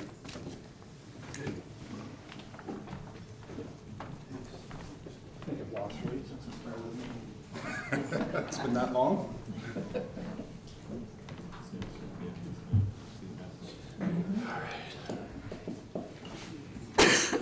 Next motion is from the deputy mayor. This is to be voted on. Deputy Mayor, if you'd like to read your motions. Thank you, Your Worship. Motion is that council direct the CAO to have the front doors of City Hall unlocked during normal business hours of the municipal administration. Further, that council direct the CAO to have the front doors of City Hall unlocked 1/2 hour before all scheduled council and committee meetings, which would normally be open to the public attendance. Further, that council direct the CAO to have the blue film on the front doors removed. And fourth, council direct the CAO to have this completed within 30 days of the passing of this motion. I have a seconder for your motion. Councillor Pammer, any questions? Sorry, yes, Deputy Mayor, question, clarify. I just wanted to make comment to the motion. You may. Thank you.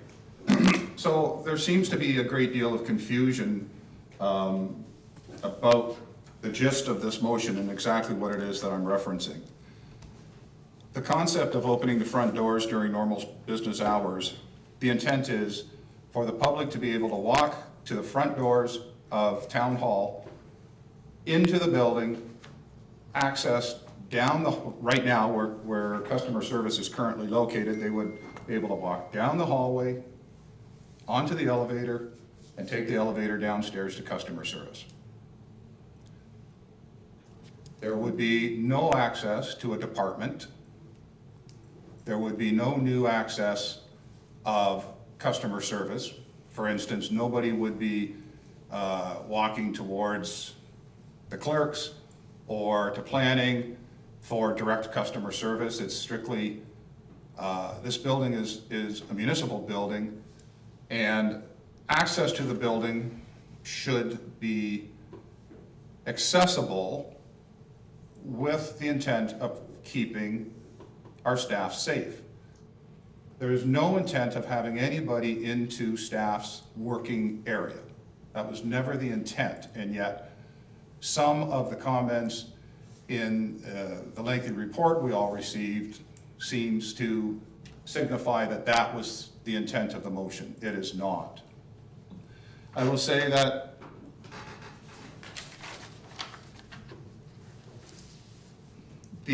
The intent of the motion is for the public to have access to the main front entrance, which has historically been the primary access points for the citizens. It does not mean closing off ADOA downstairs. They would still have full access there, so we remain fully ADOA compliant. All departments have doors that are secured leading into those departments. The use of electronic key fobs and the expense related to in that long report we received, that is not necessary at this point in time. Should we ever do a renovation to the building, perhaps we want to incorporate that. There's keys on those doors, or if those keys are gone, for a minimal expense, electronic door handles can be purchased at any hardware store and put on that are codified and would easily secure those doors. It is not permitting unrestricted access to the building. It does not create any AODA service requirements. It's just simply to come into the building as like to receive customer service, wherever that happens to be located. This is a policy decision-based motion. This is not an operational, and therefore I have not dictated where I think customer service should be, or if other safety methods need to be put in place, such as the large window in planning. If that is problematic, by all means, the CAO and her senior staff would be able to address that and close that off. I will say that I would generally be against putting drywall over those type of openings, because the harassment in the workplace legislation that came in and like developed back in the mid-2000s after a murder of a nurse by her intimate partner doctor down in Windsor, that's what started all of that legislation off. And the result of all of that is that in a workplace, nobody should ever be behind complete closed doors and not accessible to be seen by coworkers. That's a safety issue. So I think putting some sort of plexiglass, if that's the case, that could all come back to us. But the intent is never to create a situation where people are unsafe. There was some other issues brought out in that long report that we received and about situations that have occurred in other municipalities. Even in Edmonton, where something completely untoward occurred, even there, the council speaks about balancing safety and accessibility. There was a comment made about something that occurred in Hamilton, where Hamilton, in fact, looked at what happened in Edmonton after having their own issue a year ago, and their mayor, Mayor Horvath, stated she's committed to openness while ensuring safety. I will only say that I repeat those words in my motion. I am committed to openness of the public while ensuring the safety and security of our staff. Thank you. Councillor Palmer. It appears to me that the front door was locked in response to a COVID response. So in an attempt to direct traffic to one contained area to limit exposure for staff during COVID when the town still had to be operational. And I'm just gonna put out there that we're done that. To me, that would have been a temporary measure, and these measures have been lifted. We don't need to do that anymore. So I feel like it's a bit of a hangover from COVID that we don't need. Any other, Councillor Canis? I'm concerned that there's been real concerns expressed by staff, and I don't think we're giving them the opportunity to speak on it. I'm actually kind of shocked that this has been introduced without talking to staff about it. You don't walk into a school, into a front door of a school anymore. You don't walk into the police station without the front door and walk into anywhere you want.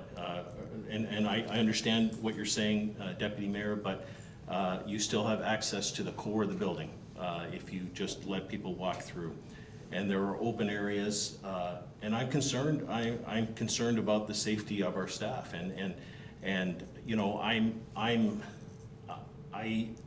willing to suggest that perhaps this be sent to a group, you know, maybe consisting of the mayor and yourself and senior staff to discuss further to come up with some sort of workable solution. But to just vote on this yes tonight and say it's going to be open, I got a real problem with it. And you know, there are, you know, I can usually swing with some things, but this really frightens me. And it's not been, you know, I've had one or two people talk about the front door, and when I talk to them about safety and that kind of stuff, they back off, and you know, it's not that big of a deal. There is access on the side. To me, it's more of an ego thing, a pride thing, about something about going through the front door, but there's the side door that's very accessible as well and gets you to the service area and gets you to the places you need to be in the building in a more controlled way. Yeah, yeah, I'll leave it at that. Councillor Pelkman, Deputy.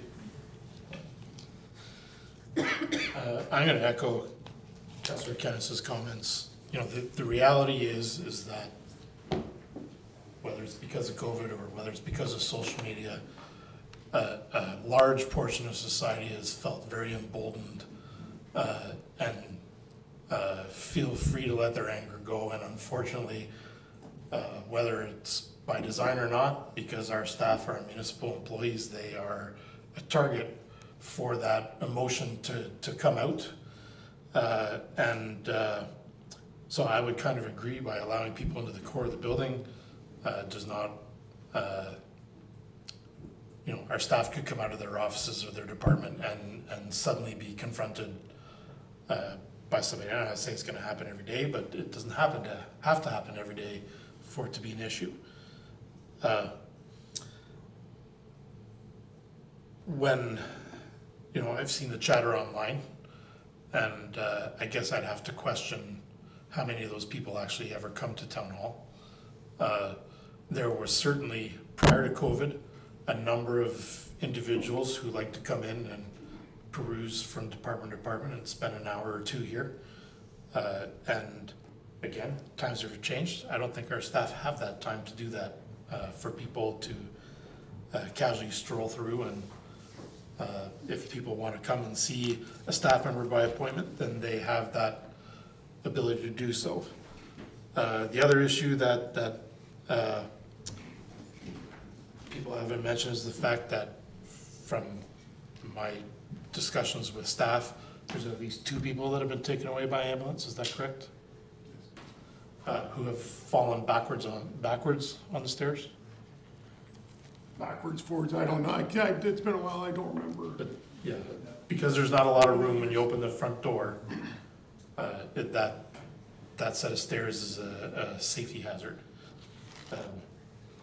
So unless we're prepared to spend some money and fix those stairs, I can't agree with that. I don't see the purpose of it. So again, if I was somebody coming in and I walk through the front door and everything is closed, you can't see anything, and you're directed to go downstairs, I would have probably rather been directed through the side door where the customer service desk is and the signage is close to you. You don't have to walk a long ways inside the building to get to the customer service desk. I think this is purely a politics measure so that somebody can say, there, I did it, I got it open. There's no practical reason for it to be open at all.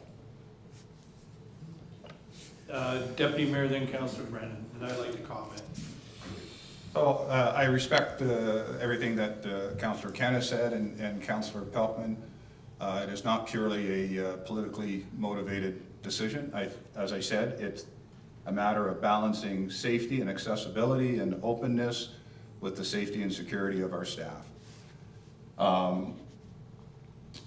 There was comment made about you can't just walk into buildings these days. Well, I spent the entire weekend up at Strathroy Middlesex General Hospital, and I'm able to walk in the front door, walk straight down to 1 South, walk in and see the patient I was dealing with, turn around and walk my way over to the emergency department, passing physio and all of these other departments. So these are very open public buildings, and you're able to walk into them. So locking down a building, I don't believe is appropriate. I just don't believe it's an appropriate measure. I think there's other things that we can be doing. In comment about having a committee, I don't disagree with it. However, I will say in the year that I've been deputy mayor, I've repeatedly been told to get out of the weeds and stay working up at the upper level of governance. Therefore, this was drafted as a motion, a policy motion, and leaving it to senior administration to implement the policy and put those other issues in place. I would be more than willing to work along with staff to try to develop that. But very specifically, I did not venture down that pathway because we are to set policy as opposed to getting down in the weeds, I guess is the terminology that has been used. In regards to the stairs at the front, the stairs have been there for as long as this building has been built. I can't comment as to why people have had issues with them, but they're no more dangerous today than they were 100 years ago.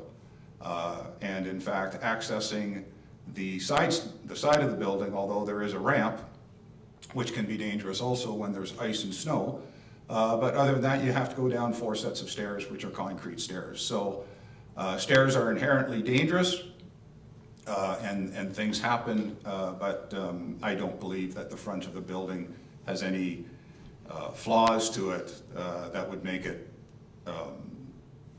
a liability, any more of a liability issue than any other set of stairs in the building. I also want to remind during the conversation that it's a 2-part motion, that it's open during the business hours so people can get to customer service, but it's also open when people come to meetings like this. Because it has occurred where people have come to meetings and they can't get into building. It's happened to me prior to being on this council when I was on Committee of Adjustment, and I would come here for a 5:30 meeting and I could access the building, I couldn't access the elevator. Only because I had people's cell phone numbers was I able to make a phone call and get somebody to come down and access the elevator to get to a meeting where I was a member. So it's people, I believe, the citizens of this community, the citizens everywhere that come to this community, have the right to access into the building. They do not have the right to access into your personal workspace. And I see that as the difference. I recognize you, Councilor Brandon, but just because Councilor Wilsey, and I'll forget him if I don't, if you love me, Councilor Wilsey, then I'll come to you. Councilor Wilsey? Yeah, my point was just quick, and it just had to do with staff coming out of their office and seeing somebody in the hall and how that might come along. And then I just want to remind everyone that we announce when councilors and staff are going to be at the market. We're announcing that a certain staff member is going to be there, and they're going to be there for this 4-hour period outside in public, not secured off. We have staff members who walk to work. We have staff members who walk out to lunch. By limiting access to the hall, we're not limiting access to staff. If safety is really that much of a concern, I don't think we'd have all these other issues, and there's a lot more that we have to look at than just access to the building if we're worried about the public interacting with public figures and members of the public staff. Councilor Brandon, then Councilor Derbyshire. Yep. Yeah, it's an interesting discussion. This building is more accessible than it's ever been with the side entrance and the AODA compliant ramps and the lower counters. You know, we were talking about accessibility earlier today with one of our presenters at the beginning of the meeting. And the building has been made as compliant and as accessible as it has ever been prior to the side entrance being, changed and made compliant so that, people could get in there with the ramps. So it's more accessible now than it ever was for people who want to have services, counter service. I think that was successful. And at the same time, the building was made more safe and more secure as a working environment for our staff. And we're council, and I know the CAO has a staff. And I would say that council and the CAO have a fiduciary responsibility to create a safe and secure workplace. And I believe we've succeeded in doing that. So given that we have a safe and secure workplace and we have an accessible service area, more so than it ever was, I see no practical reason to make a change. Thank you. Anyone else? Councilor Derbyshire. Thank you. Through you to just kind of everybody in general. I guess this debate that comes up, I guess where I really kind of feel disheartened with the whole thing is the fact that we give the optics like staff is under attack and under siege. Like, I don't want it to seem like we're pitting staff against the people and that's why you can't come in because you're going to hurt somebody. Like, I don't feel like that's our community. I don't think there's a bunch of lunatics running around looking to come in here and beat people up. I don't think so. I think if we were a little more open and just kind of greet people, and that doesn't mean you have to open your doors and let them come in and sit down and take up hours of your time. I don't agree with that either. I think their time should be their time.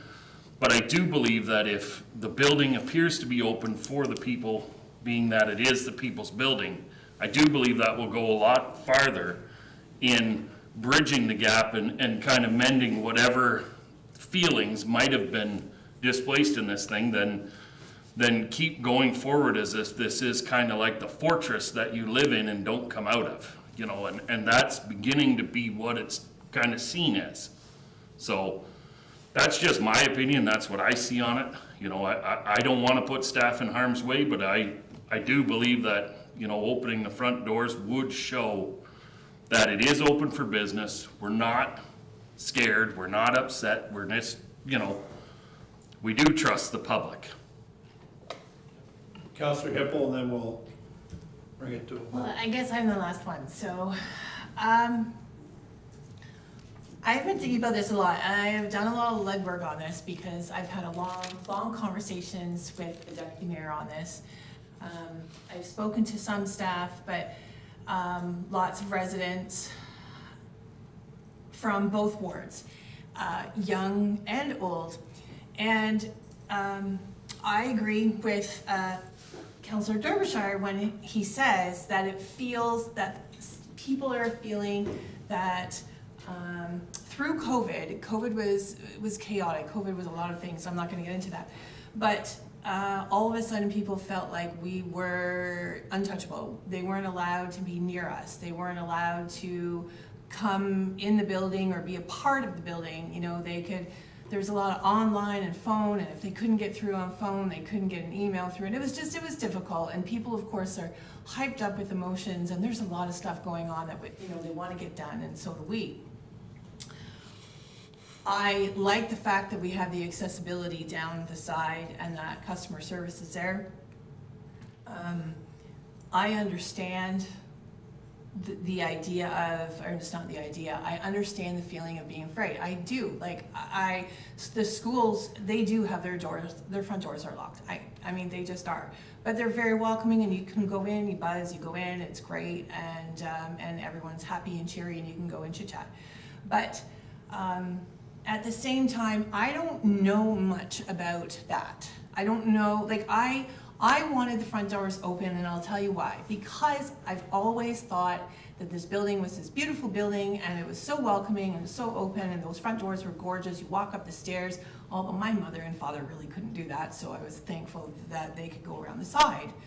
But I loved that. But I know but I don't want them to have access to the building. I guess in my head when I was thinking about this, I thought it makes sense. Let's open the doors. Let's go see the mayor, and I don't know, have Monday Mayor Day or whatever. I don't know. I don't even know. In my head, I just thought it made sense. It would be great. Didn't want them to go wander around the halls. If they had to go downstairs, maybe we'd have, I don't know, a security person or someone that would take them down the stairs to customer service. I don't even know if that made sense. But in my head, I just kept thinking, wow, let's open those doors, because the doors are the epitome of town hall, those front doors, this beautiful big building. But, I do have a but. I did have a conversation, my last conversation that I had was with Chief Campbell. And I guess I'm gonna ask if it's okay, if everybody's okay with this, I wonder if maybe Chief Campbell can maybe repeat what he said to me. And I'm not saying it's changed my mind, I'm just saying I would like you guys to hear our conversation. Is that okay? I'll actually allow it because Chief Campbell is a member of senior staff. Okay. And to me, that's no different than asking a question to Director Lilborn or Director Huff. So Okay. normally I wouldn't, but he is a member of senior staff and he is here this evening.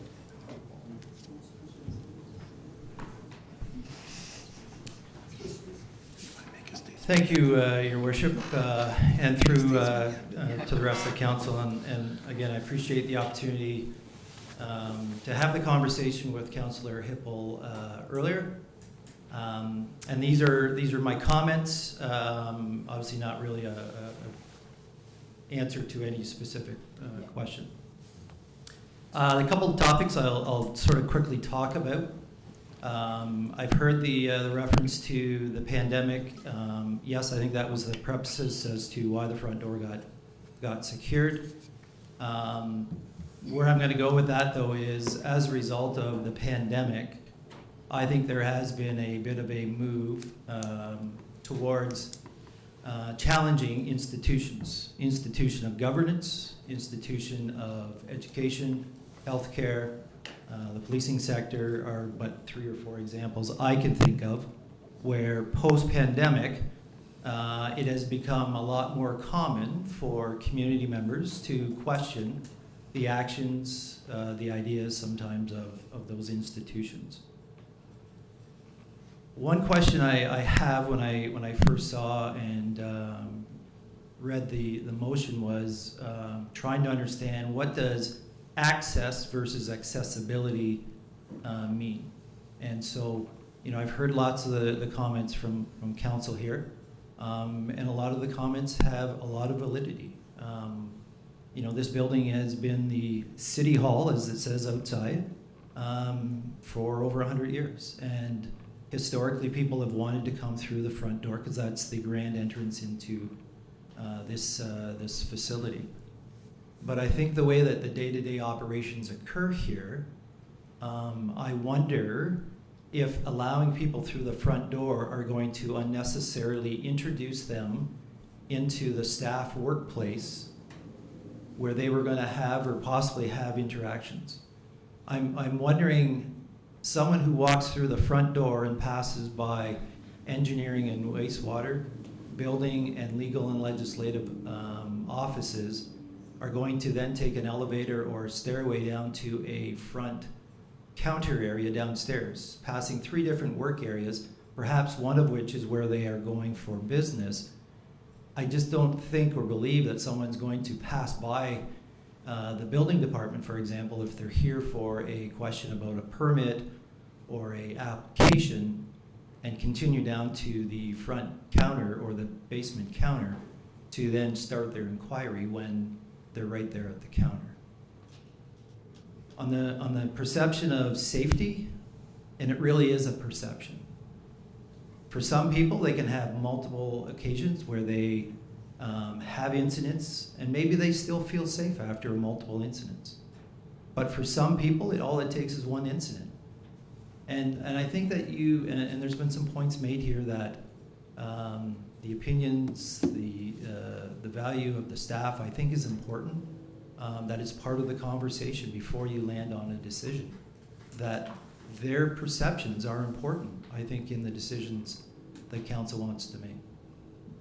I think we have a great community. It's a very safe community. As the chief of this police service in this community, I will hold this community, comparing it to any other community, about the safety and what goes on in this community. But that does not exclude us from a one-off type incident. I know that there's been information shared about reports of our attendance at this building and neighboring buildings. You know, we do have people in our community who have challenges with mental health issues, addiction issues. And for there to be uncontrolled access in through the building, I think does provide some further exposure into the workplace of staff. This is a tough decision. But I think that you guys will, after a thorough discussion, after understanding the concerns of those who are in the workplace, I'm sure that you'll come to the right decision. Thanks, Chief. Okay, I'm gonna just, and we'll bring it to a vote, but Deputy Mayor, I'm not gonna leave you hanging because there was a comment made about politics. I'm sure Councilor Brennan will remember better than I what the Latin meaning of politics is, but I will admit this is politics. But part of politics is listening to people and making commitments. And I guess I'm living proof that not just actions, but words have consequences. So, yes, during a long ago campaign, I did say words about the opening of the front door, but that was based on the feedback from the community. So that's where the politics part of it comes in. It's listening to people, and I do hear staff, and I'm a trained health and safety officer on both the management and workers side, so I'm certainly cognizant and empathetic and sympathetic of the concerns of staff. But I have challenged the deputy mayor about the idea of opening the building up, and I don't think that's what the deputy mayor has done. What he's looking for is a policy to find a way to make it accessible to the public, and I agree with that. And I've heard the comments about different buildings, and I am well aware of all the ones that have been problematic, but I can tell you that at least twice a month I travel to London, to the City Hall in London, and I can walk into that building through the front door, and I can walk freely around that building, even up to the mayor's office. Now I can get through the hallway, but there's accessibility to get into that building. And I can also tell you that now at least twice a week I go to the high school and pick up my grandson, and the front door is open. So for every example I can give a counter example, but I think it comes down to one thing for me, and I do understand staff, but people have asked this, and people who I would consider to be level-headed, rational people who have asked. Even tonight I got a couple of text messages about opening the front door, but that would be my one request when doing so. Let's keep the safety of staff in mind, and I believe we can do it and find a way to achieve both goals. Compromise is a good thing. So, Deputy Mayor, I didn't want to leave you hanging on that because, like anyone, I'm one who espoused this early on. So, I will be voting in favor of this motion. So, we have a seconded motion. All in favor of the Deputy Mayor's motions? Opposed, if any? Just, I need clarification. Councillor Wilsey, did you vote for or against? For. Okay, thank you. Motion carries.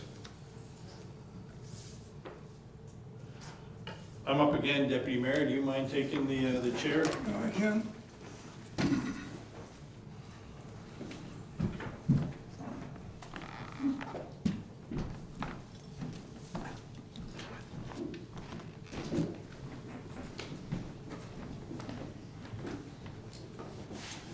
Whenever you're ready, Mayor, if you would like to read your motion and then make comment, or sorry, then I have to call for a seconder, thank you. Yeah. I turned everybody off, did I? There are actually four, Sorry, I turned you off. There are actually four motions, and I'm going to append the very last motion, but the council strike the following two committees: strategic priorities and building and planning, and further that both committees be comprised of council as a whole, and further, both committees meet monthly, and further, both committees commence, and this is where I'm appending my motion, June 1st, 2024.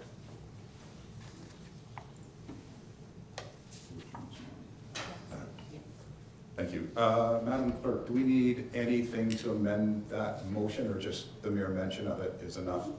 Through the chair to the chair, as the mayor is the one moving the motion, he can certainly put that forward in the format he wishes. Thank you, I just And needed- then seek a seconder. Thank you, yeah. Seconder for the motion? Councillor Pammer? Did you want to speak to your motion? Yeah, well, I think actually tonight is a good example why we need both of these committees, because I've heard from council, every council member, that we would all like a further opportunity to have more fulsome discussions regarding some of the large topics of the day. So strategic priorities, it's simply, and it may meet once a month, once every other month, but there are large topics that and I should interject, Deputy Mayor, that it's my wish that these committees have their meetings in the committee room, so we get away from the formality of council and allow council to have discussions in a more free form on some of the larger issues of the day, such things as wastewater treatment plants or whatever the may be of the day, arenas. Just allow us to have more discussion on those things. On the building and planning, in our strategic plan, we say that housing is a priority. So I'm going to be asking council to take a more aggressive view, make it our priority to look at housing. So in planning, what I would like to see in this committee, and we're not the only ones, by the way, Deputy Mayor of the City of London has a planning committee, and they've had it for a while, but they've become very aggressive because they actually have housing targets as part of their strong mayor powers. That within and I think council as a whole needs to understand what activities are underway regarding development. We need to be more hands-on as much as we can be in a governance role in the planning process. I think tonight's discussion regarding the property on Carroll Street shows that there's an opportunity, and I'm going to say a need for more full discussion, and I find that within the confines of council, and we tend to not give it the amount of time that it needs. So it's from that standpoint, it's to put a bigger lens on building entirely through the community. Thank you, Mayor Grantham. Oops, that one slipped, eh? That's me. We needed a laugh here. Okay, questions from council. Councillor Peltman. Yes, thank you.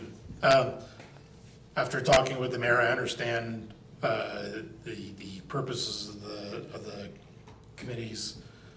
I guess for the actual wording of the motion, I would actually ask that the last two pieces be dropped off. One, I don't think after a period of time that the meetings will need to be held monthly. Municipal business often moves very slow.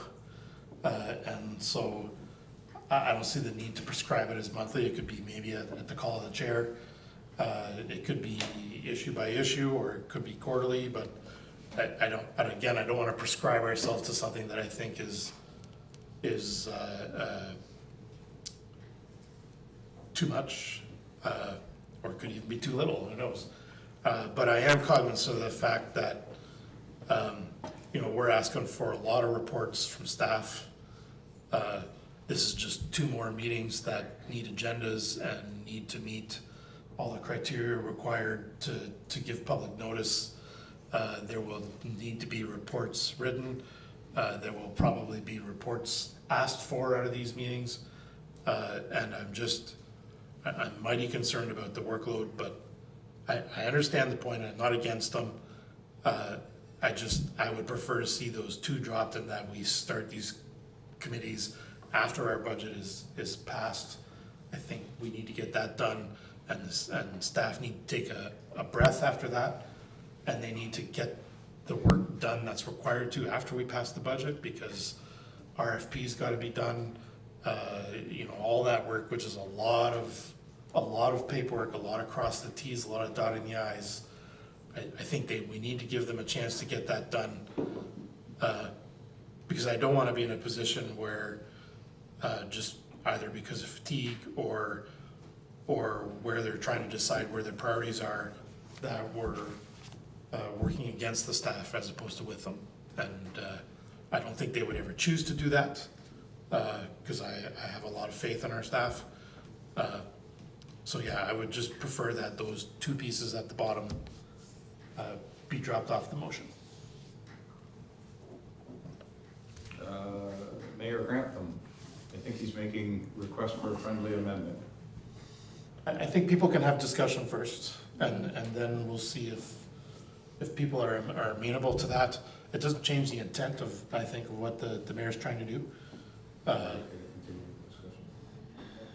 very well. Further discussion? Councillor Brennan? My goodness, we've had a lot of meetings lately, haven't we? And I see a notice of motion for, a budget committee, and I see 2 more committees. And, we have boundary matters and wastewater this, and, it goes on and on, budget and council. And, we're gonna burn our staff out if we just, and ourselves, I think, too, if we, continue on at the pace we're going. I think the idea of having these new committees at the call of the chair when necessary, as opposed to having them scheduled in, hardwired, is a better approach. So just a comment, Councillor, if I may, I think on the strategic priorities, you could actually, so those 2 meetings that you suggested, strat planking, or it was the boundary settlement, those could actually be part of the strategic priorities. So what I'm suggesting is not addition, but it would be at this meeting of the strategic priorities, we're going to talk about the strat plan, or we're going to talk about the boundary settlement. And just comment to Councillor Pellegrin, I'm cognizant of adding workload. I was, as much as anyone, am painfully aware how much staff has been working, but I think that some of the work that we did here tonight would just simply be moved to another meeting. So I am aware, and I just suggested I will take out the one, both committees meet monthly, but I would ask, because I'd like to see this happen, and I understand we need to give a break. If Councillor Pellegrin, if you'd be okay if I amended my motion to September 1st, 2024. Okay, so now we have an amended motion to take out item number, I'll say item number 3, and amend item number 4 to September 1st. Yep. And Councillor Palmer, I think you seconded it, correct? Yes? Are you in agreement with that? Great. I do see Councillor Wilsey, Councillor Derbyshire, but since I get to sit in the big chair here for the moment, I just want to make one comment. I believe the heavy lifting is done at committee. In many of the boards and different things I sit on, the heavy work is done at committees. But I was at a committee meeting most recently that was sitting at 5:30 at night. And when I walked into the room, there was 4 members of staff sitting here. And I spoke to those 4 staff briefly because a thought came through my head, and I asked them at what point in time, like, were they supposed to be finished? And it seemed to me it was about the 4:30 mark. So here we're keeping them till 5:30, and in fact it was a rather quick meeting when we were out before 6:30. But I look from this seat down, and I see our staff sitting here, and I'm sure they all started work at 7 when you left the house, in the office by 8. Probably, actually working by 8:30. I'm not sure. I'm strictly guessing. But it's now 9:30 at night, and we're still keeping staff here. So, in consideration of that, I think the heavy lifting of committees is frequently done by not committees of the whole, but by committees, and that it's done during daytime hours so that we're the ones coming in to facilitate the work, and staff are already here. So this is just something I've noticed. It shouldn't be when it's easy for us. It should be a consideration about when it's easy for our staff, and they do have set working times. So just something for us to think about.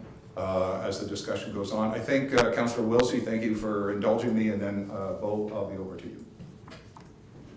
Yeah, and what I was going to say kind of ties in a lot of what the different councils have said tonight. I think one of the things we need to look at is there duplication between what we would do in these communities as a whole and what we do in council and what staff would do? One big example that comes to mind on a way that these committees would actually save time is if we look at the fencing bylaw, how many times that came back, how many revisions, how many hours of work went into that before we actually saw it when it didn't come to council first. So I'm thinking if we have committees like this, even if they're smaller committees or however they end up going, I'd like to make sure that we are actually increasing our efficiency rather than just adding more bureaucracy and red tape. And I believe there's a definite way that we can do that. And just use the fencing bylaw as a great example. That I know that the director and her team put many, many hours into that, just for us to send it back and to cut it down to what it was on the bylaw today. Councillor Derbyshire. Thank you. Mine's just more comment, and it was along the lines of what you were thinking. I do believe that, you know, if we are to meet monthly and maybe not as a whole, that it should actually be on staff time as opposed to our time. The thing about a monthly meeting is then someone that does work could book that time off. So, you know, if we knew it was the third Wednesday of every month at 1:30, then that gives the counselors the opportunity to book that off if they feel the need to be there. That's the only thing about that, but I do believe in the same vein that we should try not to do any more nightly meetings. We are filling up staff that way. I'm not sure if I can ask for a friendly amendment sitting up here, or can I just make comment and get somebody else to accept? I do it that way? So my comment would be, I'd like to see your first line, Mayor, remain, and the fourth line remain for the September 1st date, but that we bring this back for the next meeting with terms of reference for both of these committees. And that will give us an opportunity to give thought to who should be on it. Is it committee of the whole? Is it selected people? That way it starts to divide up the workload amongst council members. And then we can think about timing. If anybody is interested in moving that thought forward, you can. Otherwise it would just simply be silent.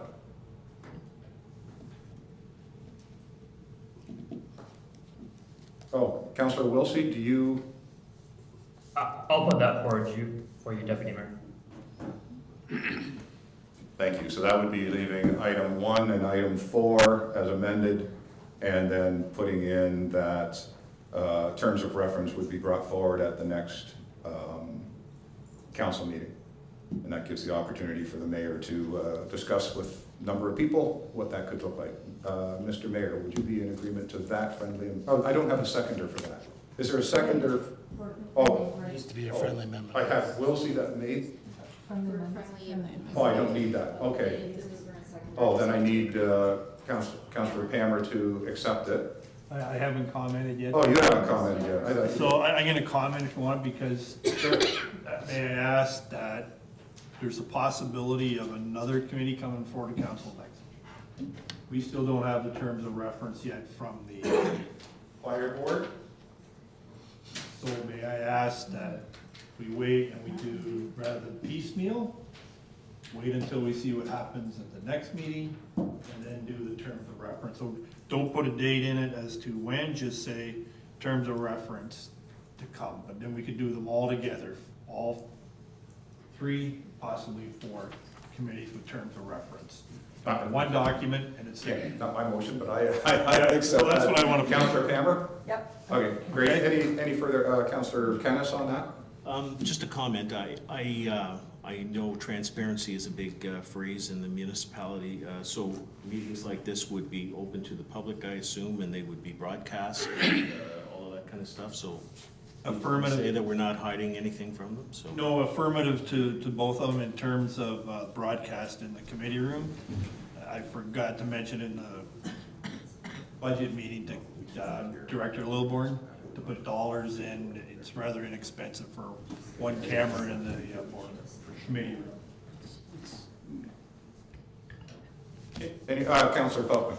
Sorry, I have a question about the motion as it's amended. Can you read it to me? Amendment to the amendment. Yep. It's a very simple question. So, comprises a council of the whole, I can agree with.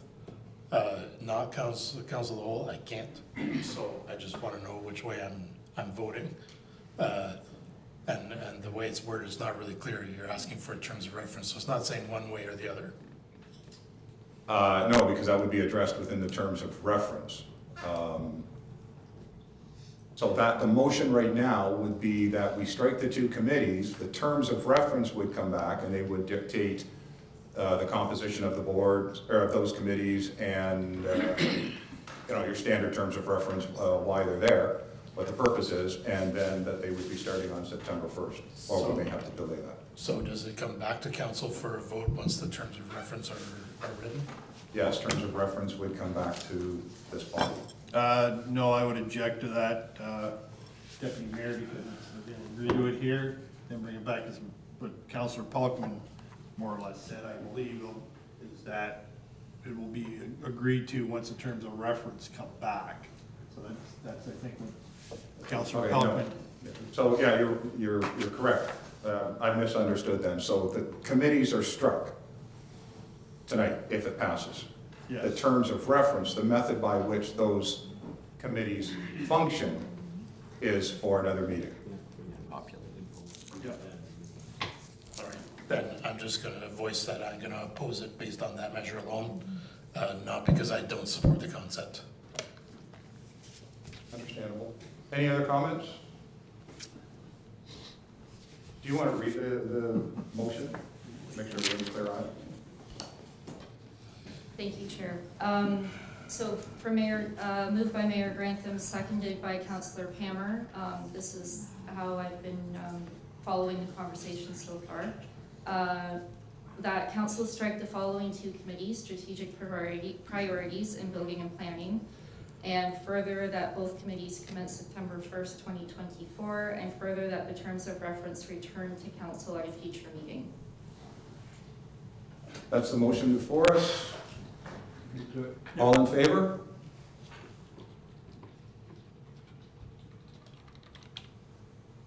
Opposed? Passes.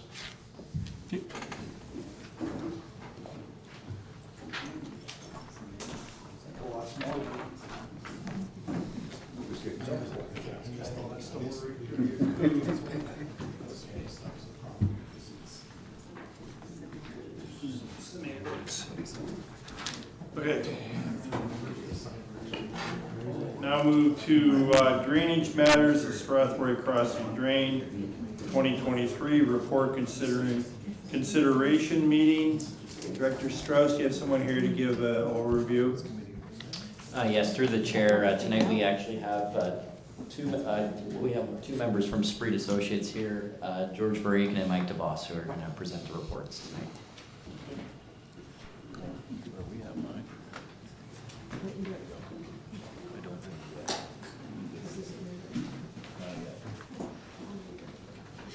Thank you, Your Worship.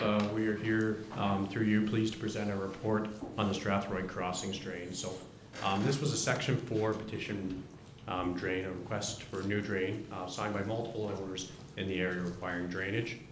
These lands have currently no formal outlet and are no natural outlet either. So in the storm areas, the storm sewers that have been designed in the area were not designed to accommodate these lands. So these lands have requested an outlet to facilitate future development of these lands. We know, this is a desirable area for development, commercial primarily, in the center of it. So the municipality had also identified in the 2019 development study for the Saxton Roads trunk improvement. So that is a reason why this project has kind of been combined. This is going to service both these lands and that trunk, and therefore this would be funded by the municipality through that development charge. Several designs and associated costs were prepared. These were reviewed with the owners, and there was chosen to proceed with the current proposal. The design has been provided to provide a restricted storm outlet for each of these affected properties, and through consultation with the St. Clair Region Conservation Authority, the design capacity was determined. It was based on acceptable release rates to the natural water course, and one of their conditions was to include that small common rate events are infiltrated into the ground to try to respect groundwater balance. So each of these properties will have to develop their own stormwater management facility or stormwater management measures on their site prior to connecting to this new drain. The new drain is approximately 1,200 meters of 900 to 1,500 millimeter pipe, so that's 3 to 5 foot diameter storm sewer. It's designed to be not agricultural farm tile, but rather, you know, the same sort of pipe network you would see under a road. Portions are under asphalt and portions are through what is currently undeveloped land. So this starts up at Saxton Road, provides an outlet for Saxton Road, runs parallel with Carroll Street, and then outlets into a natural water course just southwest of the existing crossing of Carroll Street there, west of Adelaide. The estimated cost is just over $2 million, and I anticipate if council approves this tonight, we would go to tender and construction this construction season. I would now, through you, Your Worship, welcome any questions Mike or myself are able to address. First, any questions from any affected property owners? Seeing none, are there any requests from those present to add or remove their names from the petition? Seeing none, are there any comments or questions from members of council? Councillor Pelkman. Just one, sorry. Normally when we read these reports, you know, there's the top portion, the allowances of the cost of the drain, and then there's the actual construction and the apportioning to the costs to the property owners, but I don't see that portion on this report. So I'm just curious where the $2 million is coming from, just so I'm aware when I vote. Yep. Director Strauss? Or Through the chair to Councillor Puckman. So this is entirely funded through DC's charges. Okay. So there is no shared cost assessment. Any other questions? Councillor Derbyshire. Sorry, I just had a question in conjunction with the property we saw earlier, where I believe we said they had to come out to Adelaide Road, but according to this picture, it goes right past the back end of their property. Yep. Director Strauss. So through the chair to Councillor Derbyshire. So I believe your question earlier that we were referring to the road actually, and not the actual drain. So the drain is actually, there's going to be a stub provided to that property at kind of the west southerly entrance to that property. Any other questions? Okay. Councillor Hippel. I have a quick comment, and I'm just going to tell you that everyone that is in that Collins Way area saw this on the agenda tonight, and we're very, very excited. So I got a lot of positive comment from them. Okay, any other comments? Councillor Pelkman. Sorry, I know that the property that we talked about earlier is going to go through site plan, and so if they're going to be required a piece of stormwater that through that process, we allow the property line to be a little flexible if things need to be changed to accommodate that without having to go through another procedure and another application for a variance. Okay. Any other comments, questions? Seeing none, there are two motions in front of you. Council received report EPW 2024-07 for information. And further, council adopt the engineer's report for the Strathroy Crossing Drain 2023 and give first, second reading to provisional bylaw number 07-24 for the project. Someone to bring the motion? Deputy Mayor, seconder, Councillor Hippel. All in favor? Opposed of any? Carried. And I think this is where Councillor Derbyshire. Yeah, I got it. Yep. The Next one is the Welk Drain 2023, the engineer report, consideration of the meeting. Staff to give overview.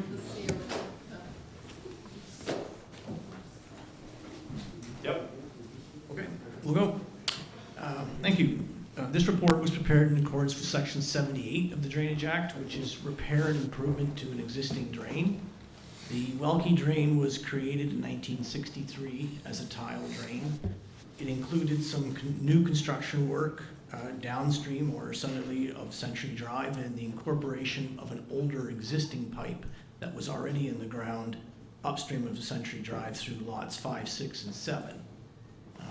The landowners indicated at the beginning of the process that the old drain is not in great condition.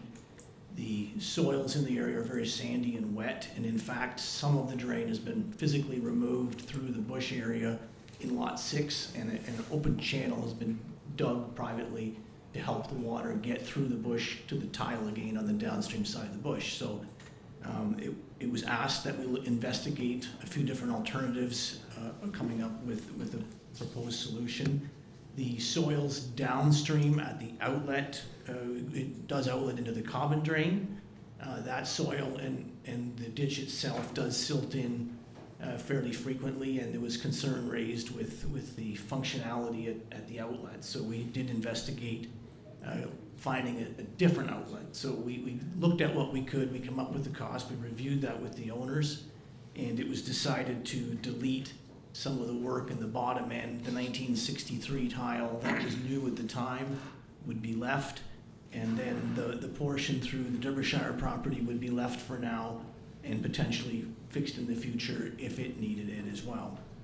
But the portion in the east half through the Van Huel properties and through the bush, the open channel part would be replaced, the pipe portion would be replaced, and the ditch would be maintained, would be cleaned out and brought down to a satisfactory depth to allow the water to get from the Hardy property through downstream to the tile again.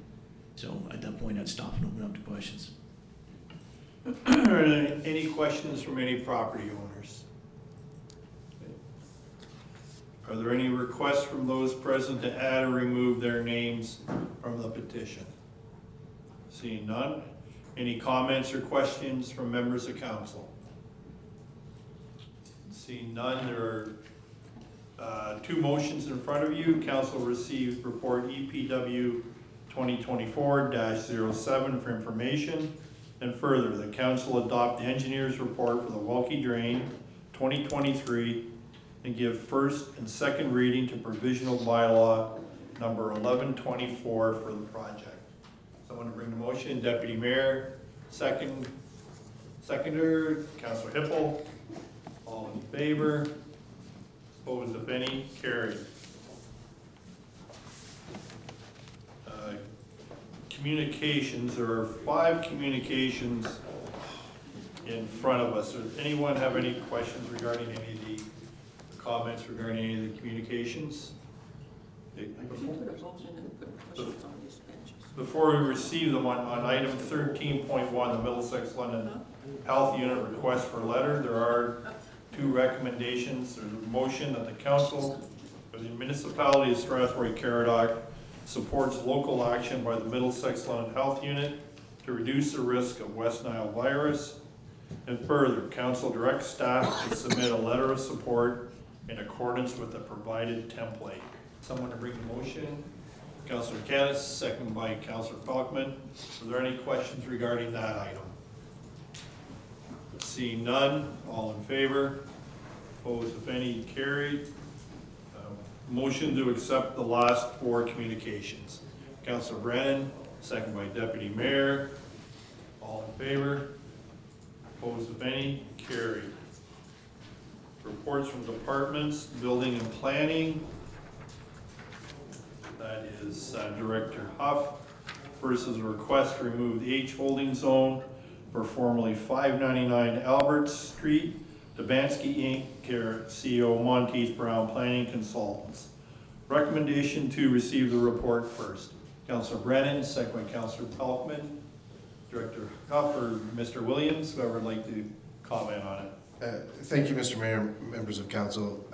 This is a fairly straightforward matter insofar as this is an application received rezoning in the late part of 2023. There was an outstanding matter of confirmation of sanitary capacity that was the reason for the hold. They have provided that confirmation. Engineering is satisfied, and bring forward this hold removal application to you today. And there is a bylaw to support this on council's agenda as well. Thank you. Any questions of Mr. Williams?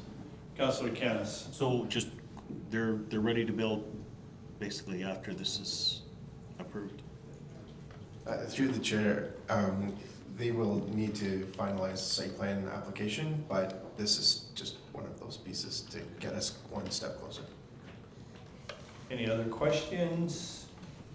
Okay, seeing none. So we had a motion to receive the report. We just vote on the motion to receive the report. All in favor? Vote if any carried.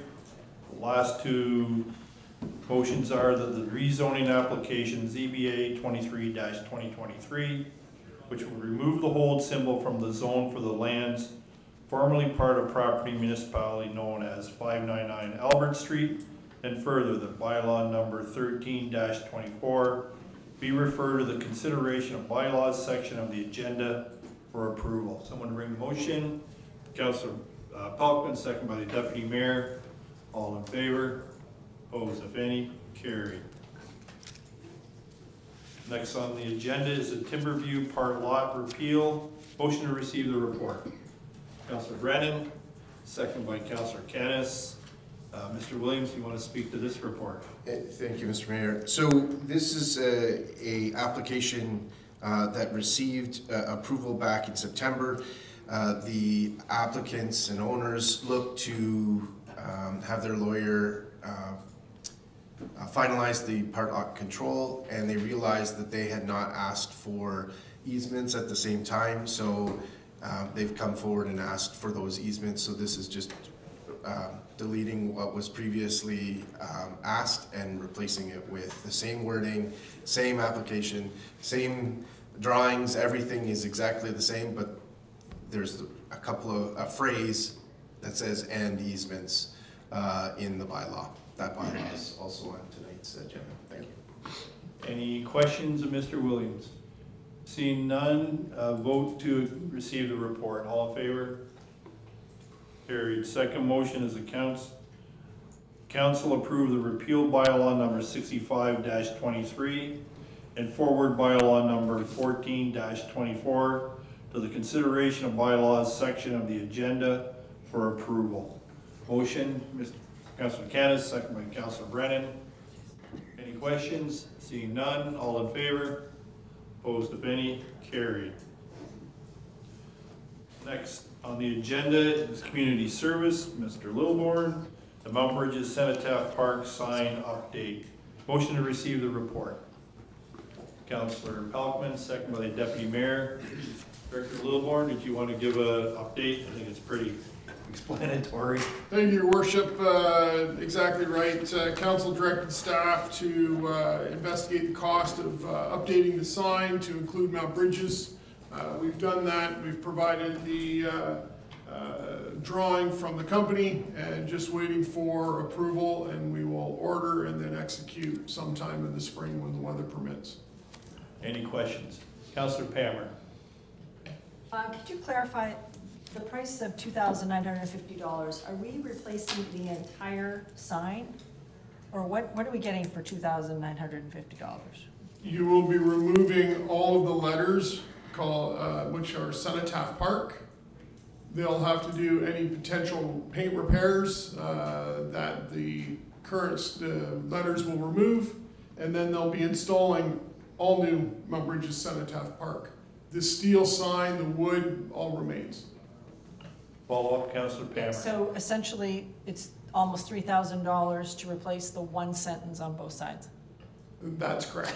It's not a typical vinyl letter. It is a reflective type vinyl letter. So it is more expensive. You also have to understand we're paying for these people to come from Mississauga area, so we're paying for mileage there and back. So. Okay, Councilor Derbyshire. All right, I thought we'd just add Mount Bridges to the sign, and whenever these dudes are coming back down, tell them, hey, don't drive down on your own accord, wait, put Mount Bridges on when, like, that was my, kind of when I seconded the motion, I was thinking we were just going to add Mount Bridges somewhere on the sign. I didn't realize we were reinventing the wheel here. So, sorry, through the chair to Councilor Derbyshire, they have to, because the sign has to be positioned properly, if you were just to put Mount Bridges above the word Cenotaph, you would actually have to make the letters of Mount Bridges smaller than Cenotaph Park. So they have to make it so it's symmetrical on the sign. So I get your point. Okay. Any other questions? Councilor Pammer. The other signs we did in Mount Bridges with this wayfinding strategy, do they say Mount Bridges? Like if it's like Mount Bridges splash pad or Mount Bridges hockey rink? I don't know. Give me some examples. I haven't paid attention when I'm driving out there.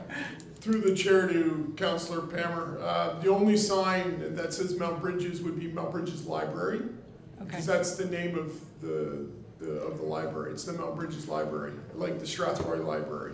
The other parks do not have Mount Bridges Splash Pad Park. It's just Splash Pad Park or Strathroy. Pardon me? They don't say Strathroy. Correct. No, I think the sensitivity was the previous sign may have said Mount Bridges Cenotaph Park. I believe that was the sensitivity that it said at one time.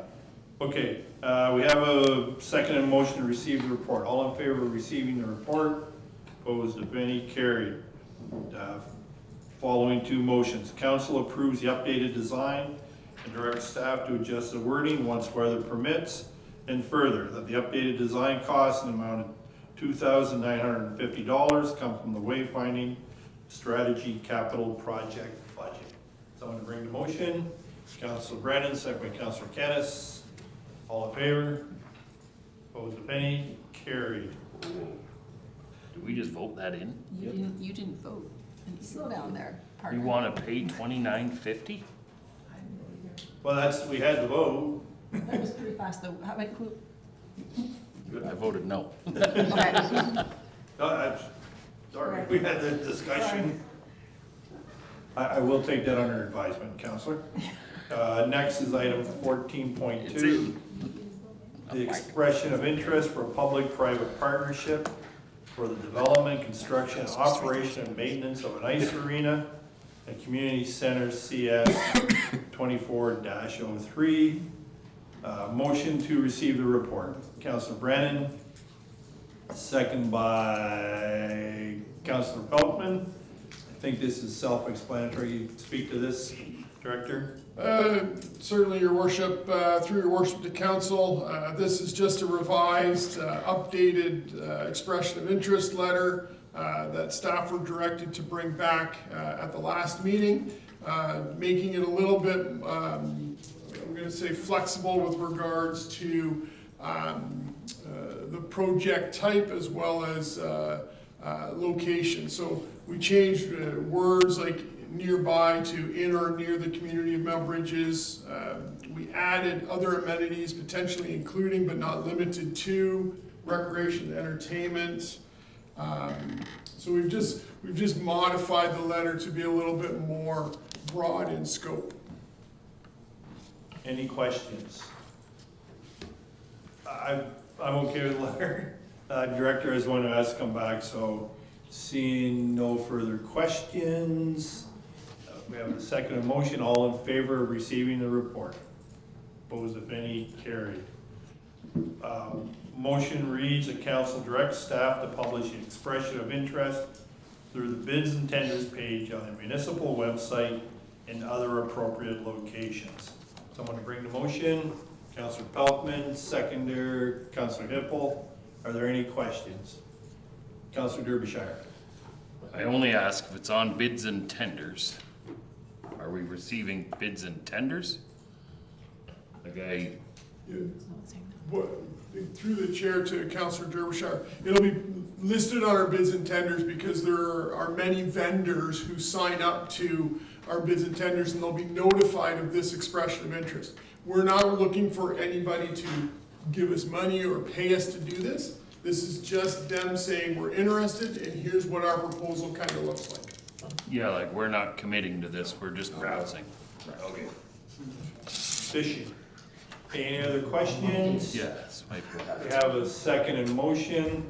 All in favor? Opposed, if any? Carried.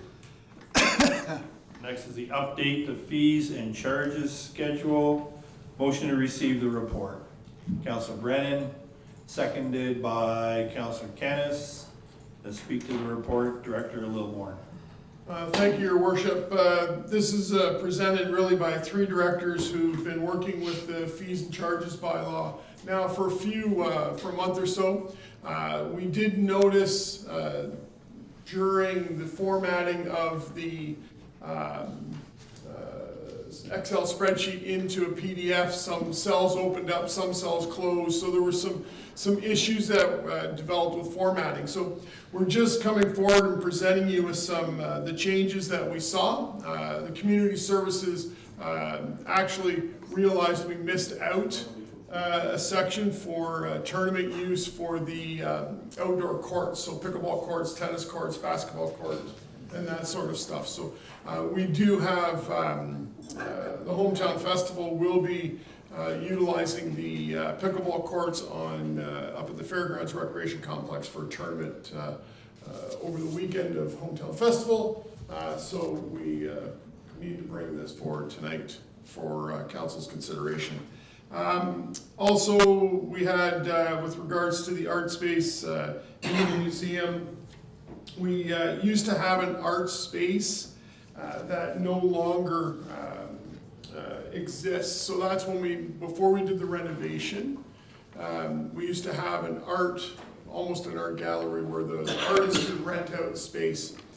We no longer have that, so we've created the fee with regards to renting out the galleries instead of art space. So it still gives the artists an opportunity to show off their works and so on. So it was a compromise that we made with regards to accessing the museum. I'm not sure if the planning staff or engineering public works would like to speak to their additions. Did you have anything to add, Director Strauss or Director Hoppe? Sure, through the chair to council. There was just 2 items on our end. One was a $4 a meter fee that we charge the developers of the community for snow plowing services. So that's the salt sand mixture and plowing. That was actually incorporated in 2022 and somehow just fell off the radar. So we're just making sure that we put that back in our fees and charges so that we can recoup that cost. The next one was, it's a Consolidated Linear Infrastructure Environmental Compliance Approval, CLI-ECA for short. So that is downgraded from the province, and we had that effective in our municipality in January of 2023. We do outsource to a third party just to give us the final approval on those applications. So that's something as simple as like engineering modeling. And then they tell us we're good to go, and then I would sign off for the municipality's behalf. But we never had a fee, and so we never recouped that cost. So the fee is pretty consistent with other municipalities around, such as London and other ones. So it's $1,100 fee is what we put in. Do you have anything to add, Director Hoppe? Yes, thank you, to your worship, to council. So the one matter that was identified by planning is that through some of the applications that we see at Committee of Adjustment, there are times when we're severing property that may require multiple easements as well as creating the severed parcel. And each of the easements and severed parcel can require a certificate that you've created those parcels. But they're all really related to the same matter, and they really, I don't think, warrant the cost of an individual certificate, which is $500 a piece. And so where you have created a number of easements on the same property, we think rather than $500 a piece, more like $50 a piece is more reasonable. We just don't want to be in a situation of having to require an applicant spend more money than they really should for these types of applications. Thank you. Are there any questions? Okay. Seeing none, so we have a second motion, just a vote to receive the report. All in favor of receiving the report? Opposed, if any, carried. There are two motions. Council approve the updates and clarifications. The fees is recommended by the Community Services, Building and Planning, Engineering and Public Works Departments in report CS-2024-10, and further that bylaw number 16-24 be forwarded to the consideration of bylaws section of the agenda for approval. Someone to bring the motion. Councillor Kennis, second by the Deputy Mayor. Any questions? Seeing none, all in favor? Opposed, if any, carried. Folks, before we proceed, I'm going to do this now. As you know, in our procedure bylaw, we need a 2/3 vote of council to proceed past 10:30. And in looking at the what's on the agenda from Engineering and Public Works, there's the possibility of some items there that may require a little bit, not lengthy, but further discussion, and I don't want to give them short shrifts. So if council, someone to bring a motion to stay past 10:30. No, you're the boss. We do have to specify a time. Okay, so 11 o'clock. 11 o'clock, but Councillor Kennis, seconder, Deputy Mayor. So this is a 2/3 majority. All in favor? Opposed, if any? Carried. Thank you. So we will be out of here by 11. Engineering and Public Works, just as a note, I think it was noted that item 14.3.1 was a duplicate, correct? Yep. Through the chair, 14.31 and 14.36 are the same report, that just the system duplicated it twice. Okay, thank you. So next 14.3. Yes. Oh, I apologize, Councilor, just ignore it. That's okay. I was just gonna say, I think we've actually dealt with this matter at this point, and it can be stricken, both can be pulled from the thing. That was all I was gonna say. No, I agree. I agree. Okay, so you want to remove, Well, you're not adding things to the agenda in favor. okay, remove, okay, so a motion to remove, we still have to keep going here, folks. Motion to remove 14.3.6 from the agenda. Deputy Mayor, second by Councillor Derbyshire. All in favor? Opposed, if any? Carried. Should have opposed it. Okay, get into the coffee caravan in here, folks. 14.3.2, the drinking water quality management standards, internal audit, external audit, and management review, 2024-EPW-2024-10. Motion to receive the report first. Councillor Pammer, seconded by Councillor once. Councillor Hippel. Director Strauss, did you want to speak to the report? Yes, thank you. Through the chair to council. I'm actually just going to be very quick on the next two reports. They are ministry requirements to be brought forward to council every single year before March 31st. And I'll just open it up if there's any questions on the DWQMS. Any questions? Councillor Brennan. Through the chair to the director, do we have anything to be worried about? Through the chair, Councillor Brennan, no. There was one adverse result that was total coliform, and that could be something as simple as when you collected the sample, maybe it hit your hand and then went in. But no, there was no feedback from the health unit on what to do. It was just continued flow. Just asking because councillors have personal liability on this. Okay, any further questions? Okay, seeing none, we have a second motion to receive the report. All in favor of receiving the report? Opposed, if any? Carried. Next motion reads, the council provide an endorsement for the municipality of Strathroy-Caradoc Water Distribution System, DWQMS, operational plan. Someone to bring the motion? Councillor Brennan, second by Councillor Kennis. Any questions? Seeing none, all in favor? Opposed, if any? Carried.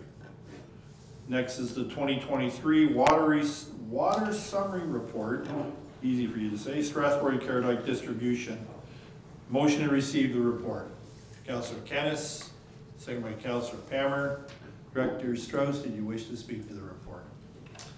The report in front of you, it really is just a ministry requirement, and you'll see the flows are pretty consistent over the past couple of years.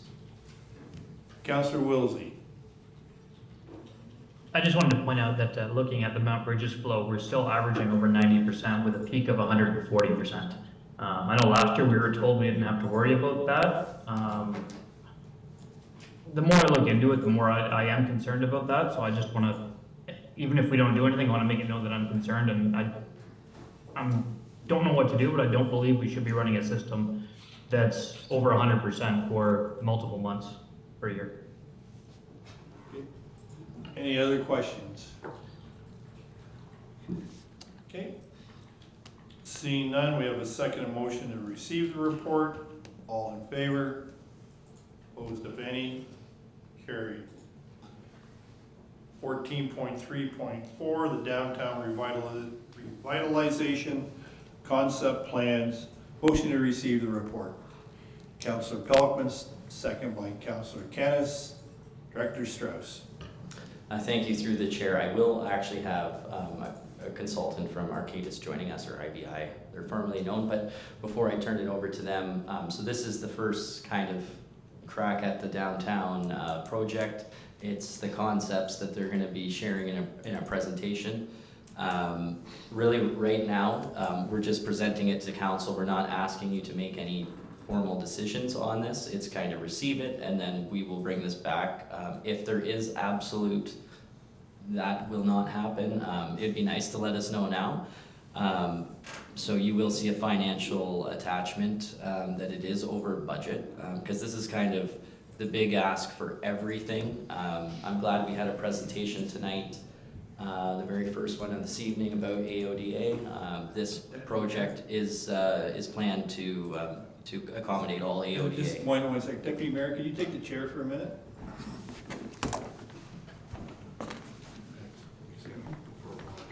Oh. I don't want to interrupt the meeting. Continue, Director. So you will see in the report, we identified what is required and what is optional, and then the next step. So this is really just the first, this is what we're thinking, and then from here we're going to hold a public meeting, and then our plan is to engage with every single member of the BIA one-on-one, and then also attend BIA meetings. We're gonna have a project website portal that, and then also throughout if the project does get awarded, we're proposing for next year, then there would be a ongoing, likely a bi-weekly engagement of updates of where we are, what we're doing, and ongoing discussions. Likely have a member of the BIA is involved with the project, and of course Brianna's team will also be a key member in that. So at this point, I'll turn it over to Tim from Arcadis, and he'll go through a presentation. Thank you very much. Do you need me to share my screen, or is the presentation up there? Are you able to hear me there? Okay. So Mr. McCormick, just confirming that the presentation is what was submitted as part of the council agenda? Absolutely, yes. Okay, all right, then I will be sharing the screen, or allowing you to share your screen. Whatever's easier, I have both. It has not changed from what we submitted.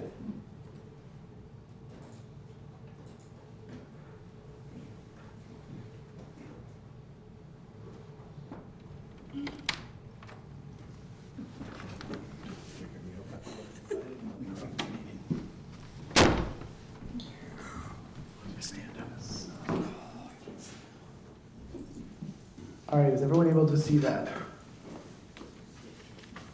Yes, we can see that. Wonderful. Well, thank you. I appreciate the time. I'll try to keep this as efficient as I can, knowing that it is late, and to appreciate the opportunity to still present and go through this. So today, basically, we're walking through 2 parts. This project is broken into 2 parts. There's a section of Mount Bridges and Adelaide Road, and there's a section on Strathroy on Front and Frank Street. Quick introduction to who we are as Arcadis. We used to be IBI Group. We were recently acquired by Arcadis. We have offices located in London, Waterloo, Hamilton, and we're basically working on this. Myself, I grew up right outside of town in Warwick, so I know the area well, so this is a great opportunity for me to get back into the community and have an opportunity to do some work locally, so it's actually quite exciting for me on that level. Arcadis, we're a large multidisciplinary company. We do work all over the world, and as well as doing many local projects, much like this one.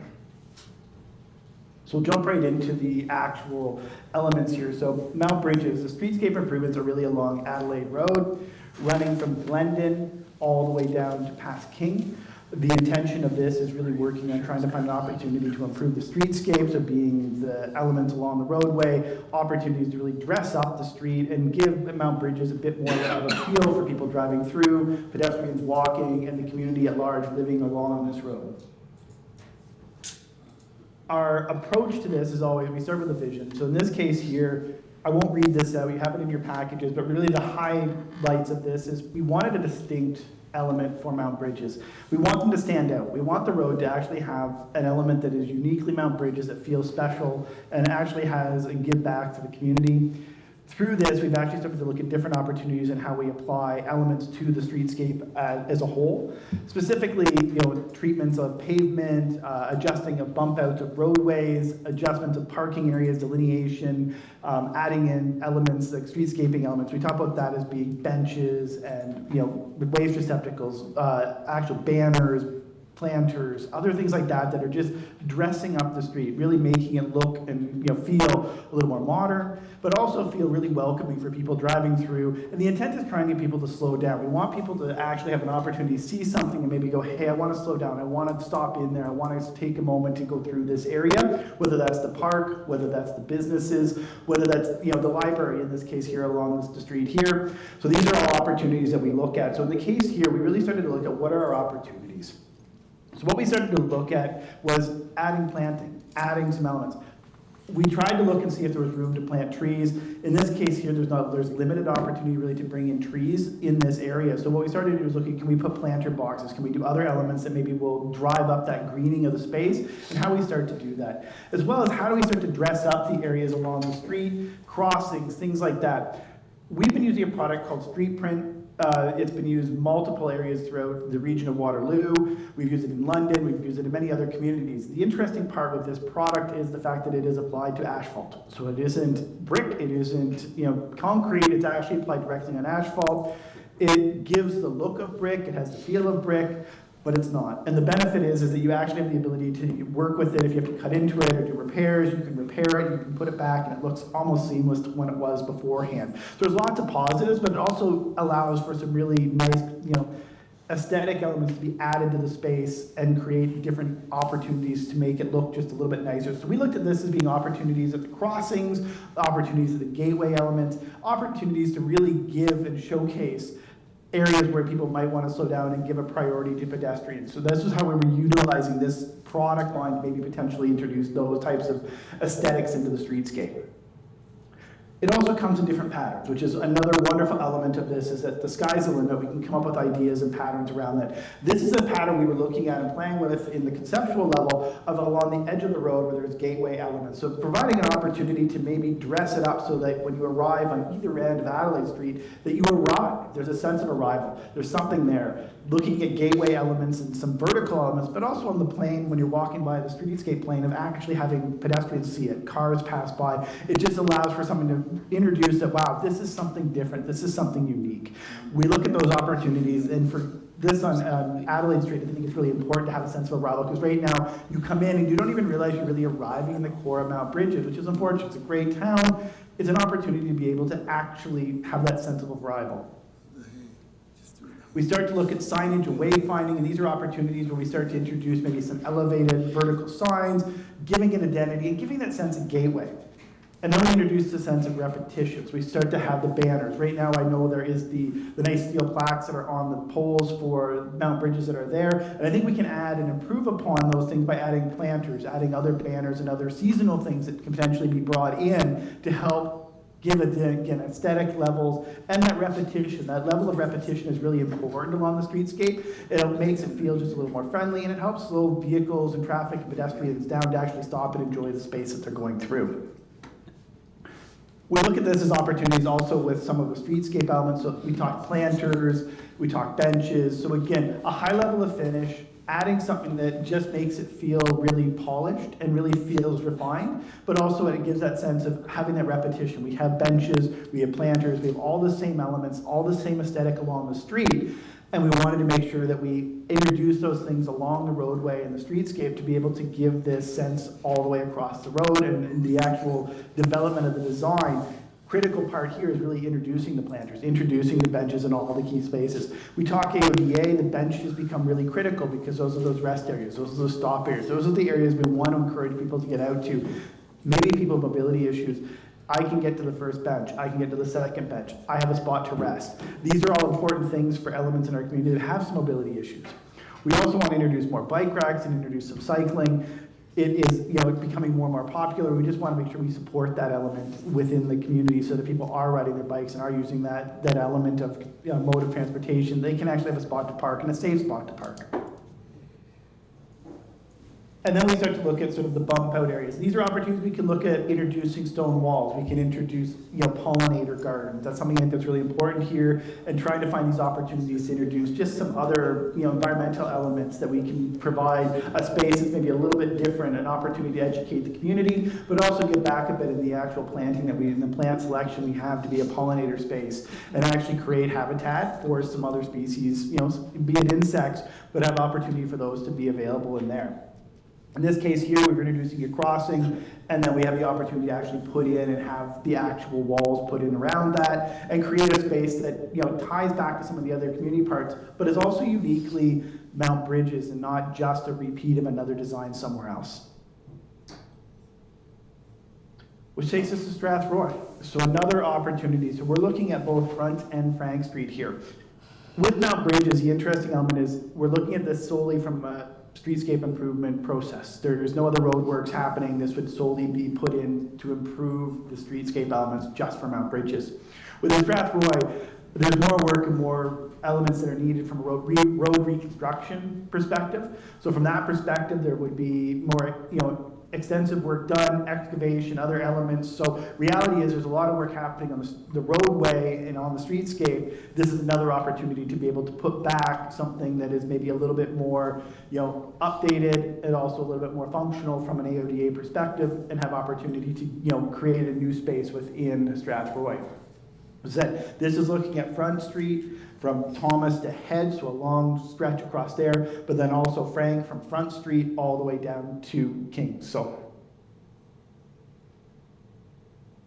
this vision for this one here is a little bit different. We weren't looking at this as being uniquely Strathroy. We wanted this to really be invigorating. So the part around this is really invigorating the space, giving something back. There's a lot happening in the downtown in Strathroy. Is a nice space to be. People are there, it's active, and it's ideally we can make it better. And that's the goal with this, we give an opportunity to enhance this. The other part that's really unique about Strathroy's downtown, it is quite historic. There's a lot of elements with historic significance. We don't want to diminish that historic element that's happening there, so we want to enhance that. We don't want to take away from it, so the goal with this is trying to find opportunities to enhance through modern elements being put in, because we don't want to recreate history. We want to create new elements so that history stands out from those, but then keeping it relatively simple so that the history and the historic elements and buildings really do stand out. They pop out of the streetscape versus being lost by a lot of activity and a lot of extra things happening in it. We're looking at this as opportunities, again, with gateways. There's a little more space on Front Street, so we do have opportunities for potentially looking at more robust signs along Front Street to try to create a gateway at either end of Front Street. And then we're looking at keeping a lot of the existing trees. The other element that's really nice about Front Street is there are existing trees. There's a canopy that almost touches, in many cases does touch over the road. This is a unique element, and it doesn't happen quickly. We don't want to lose that if possible. So our plan and proposed elements are really looking at this as every opportunity should be taken to try to minimize that impact to trees and trying to keep that unique piece and character that's taken many, many years to build. We don't want to lose that. We want to try to enhance and build upon that. In this case, we are looking at putting in new trees and additional trees while maintaining the good quality trees along the street. We're also looking at bump outs, changing up the parking slightly and adjusting how the bump outs work, delineating the parking a little more, creating more public realm spaces, safe spaces for crossing and interface at the roadways. The other part of this with the dedicated parking spaces, there's opportunities for patios and other elements that may come in that people may want to introduce and be able to use this as a seasonal space that expands the public realm. I know some of the businesses down there are doing that now. It's an opportunity to enhance and build upon that even further. Looking again at the street print, looking at how we maybe decorate the street, give it a real vibrancy that's a little bit different. And again, creating that space, I don't think it wants to be quite as bold as a pedestrian-friendly crossover showing this image, but it gives you a sense of how we can use that space with decorative elements to create a space and really make that. Shaded sidewalks are important, and then that temporary summer patio. These spaces can be really easily maintained and put together. Opportunities are there for those elements. We plan ahead that they can be achieved with working with BIA and the businesses to be able to have opportunities. We are going to change also how the street's been closed. There's all kinds of elements that have been integrated into the street to allow for the street closures. That's going to be maintained and put back in again. I think that's an important element of the street, that we can actually have these spaces, these open street elements, and create these great spaces to be able to do that. We also are looking at different opportunities to really create an area around the Cenotaph and City Hall where it kind of gets lost. You don't understand the special space that you're in. So this opportunity here, what we're looking at is looking at opportunities to really blend that area in a little bit more, add a little bit more texture, add that street print, add that texture to the roadway that makes it feel like it's a spillover area that if you want to have an event in front of City Hall, or we're doing something in front of the Cenotaph, that it is a space that's safe, it's easily set up, and it's easily shut down, it's easily maintained, and people can come and go from that area very safely. So it becomes a very usable space to transition from just a street to being shared space. And that's really one of the big pieces. We wanted to really make sure that this block essentially had one of the bigger areas to be able to do that, and it makes sense just because of proximity to the various things. We've got library, we've got Cenotaph, we've got City Hall. Those are all really critical pieces and elements for the community, an opportunity to really build upon that. We looked at ideas of how do we pattern stuff, playing with the maple leaf because of the Cenotaph and what's there, and just trying to maybe find opportunity to decoratively put these things in and do those things. We also talked about tree planting as well as the signs. So tree planting, we're going to have to look at how we maybe put more soil in. There's a lot of technologies available, such as Civicells or Stratacells, that are soil cells underground, with opportunity for trees to grow and have long lives and be able to grow to be much mature trees and really expand out. We look at opportunities to provide some of this additional soil to the existing trees to help boost their health, but also create an opportunity for longer life on those trees. If we're going to invest in saving them, we want to make sure we give them every opportunity to succeed. And then opportunities for really branding and bringing that Front Street element again, introducing a gateway, something that creates a unique space to a sense of arrival for people arriving into the space, so they recognize they're moving from one area to another, and that this area is really the core, and they're moving into the core space, so they hopefully slow down, stop, park, go for a walk, spend some money. That's the important thing, and trying to get people down into this space will be really, really important. Last but not least, here's a quick rendering we provided, just to give a sense. So we're looking at how this treatment in front of City Hall, the post office, how it starts to create this blended space. So you start to see that shared space, the lines are a bit blurred between them, And we start to have these elements where we have, it shows the sidewalk, the dedicated sidewalk, but then we have paving and other material in between that just, again, softens the space, makes it feel more pedestrian friendly, and gives this sense of really being a space for the people and opportunity. There's still parking, there's still opportunity for people to go through there, but should we want to close that space down, we can. And it feels useful that people can blend between the two areas, and really it blurs the lines between where the street starts and the sidewalk ends in these critical areas. That is my presentation. I hope I didn't talk too fast, but recognize that you guys have been at this for a long time today. Any questions? Councillor Pelkman. Just one, I just, so I understand the scope of what's being done. So all the sidewalk treatments will, in Strathroy specifically, I guess, would be removed, so there'd be no more interlocking brick after that. It would be one continuous surface. Director Strauss. I can respond to that. Yeah. So yeah, the sidewalk would be continuous. The intent would be the sidewalk is continuous, AODA compliant, so there will be a complete sidewalk in all areas. That's one of the bigger parts of AODA now, is we need to have that clear path, the clear delineation of sidewalks. So this intent with this is that that sidewalk would be that type. And then the materials adjacent to, there's the opportunity for that being brick, being concrete, being the street print. We have opportunities as we start to go through those elements in design and finalize the design, what those can be. But the sidewalk itself will be full concrete.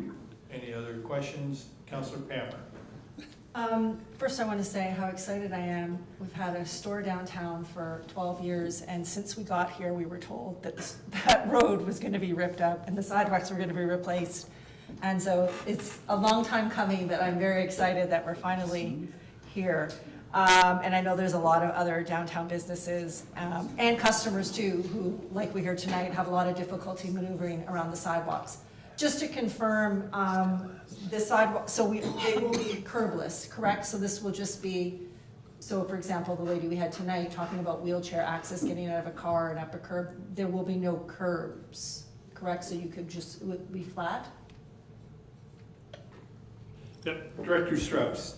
Through the chair to Councillor Palmer. So there still will be curbs on the road, but they're going to be the AODA ramps. There'll be tactile plates as well. And I don't know, Tim, if you want to comment any further. No, the other part is we're also looking at opportunities to provide more ramps, because again, if we start to look at having anywhere we might have a bay of parking, we want to have a ramp and access so that it can be converted easily to usable space for future patio spaces and other elements there. So a lot more opportunity to do that. The curbless part opens up other challenges, to be honest. We've done it on other projects. The challenge becomes then you end up with bollards and other things that you have to minimize cars driving in the wrong location. And so the barrier curb is some of the easiest answer for doing it, but we treat the edges and create the space that feels very inclusive that way, and that people can move easily between, and offering more accessible parking spaces as well as opportunities with more breaks and opportunities if they are on the road where they can get up easily if they are using a mobility device. Councillor Derbyshire? I think. Councillor Brennan. Go ahead, Councillor Brennan. Sorry. Just a quickie. In light of the presentation earlier tonight, I just wonder if there's any aspect of this that when we are putting in these wheelchair accessible curbless areas, that we could also try and do something with the local businesses along the areas where this is being put in, to have some kind of external ramp up to their door or something. Like when we're doing the road, can we also see if we can work with the businesses to put in little ramps so that a wheelchair could go through a door pretty easily? I think we should probably add that in there, and if that can be done, I think that would be most appropriate. Thank you. Was it in there? Yep. That was just a comment, Councillor? Yeah, I just didn't know, is it? Yep. Thank you. Director Strauss, yep, sorry, then we're getting. Yeah, through the chair to Councillor Brennan. Yeah, so that is our goal with this project. There are some stores that have multiple stairs that go into them. Those ones are going to be tough to get to, but we're going to try our best on our end, right from their storefront, to be accessible. So. Okay, Councillor Derbyshire, you now. Thank you. Through you to Director Strauss, I guess that's. I do thank you. It's very nice. Looks excellent. One thing I would comment on is I'm not up for losing parking, which it appears that we are going to lose some, especially downtown here and the other place. And the other thing I will speak to is Mount Bridges is still a rural town where tractors, combines, and everything do actually roll down their main street.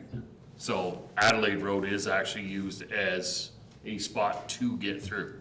I know people hate it, and we get the one finger salute, but sometimes that's the only way to go, you know, around and over the bridge. So I do appreciate, you know, some of these things you're doing here, but I think when we bottleneck and try to pinch in, and we're not really allowing for enough room for us to kind of move that way, and the planter boxes, please, none in Mount Bridges. I can't say it enough. Thank you. I agree with both those points. I have one question. In the Adelaide Road, this is a county road, and this is gonna be done in conjunction with redoing all that part of Adelaide Road. Am I correct, or have I lost something? I'm trying to figure out who's paying for this. Through the chair to the chair. So if I understood correctly, you're talking about the boulevards, or are you asking if we're doing the asphalt surface of the road as well? Two parts. Are we doing the asphalt as well? And if we are, who's paying for that? And who's paying for are the sidewalks our responsibility or the county's?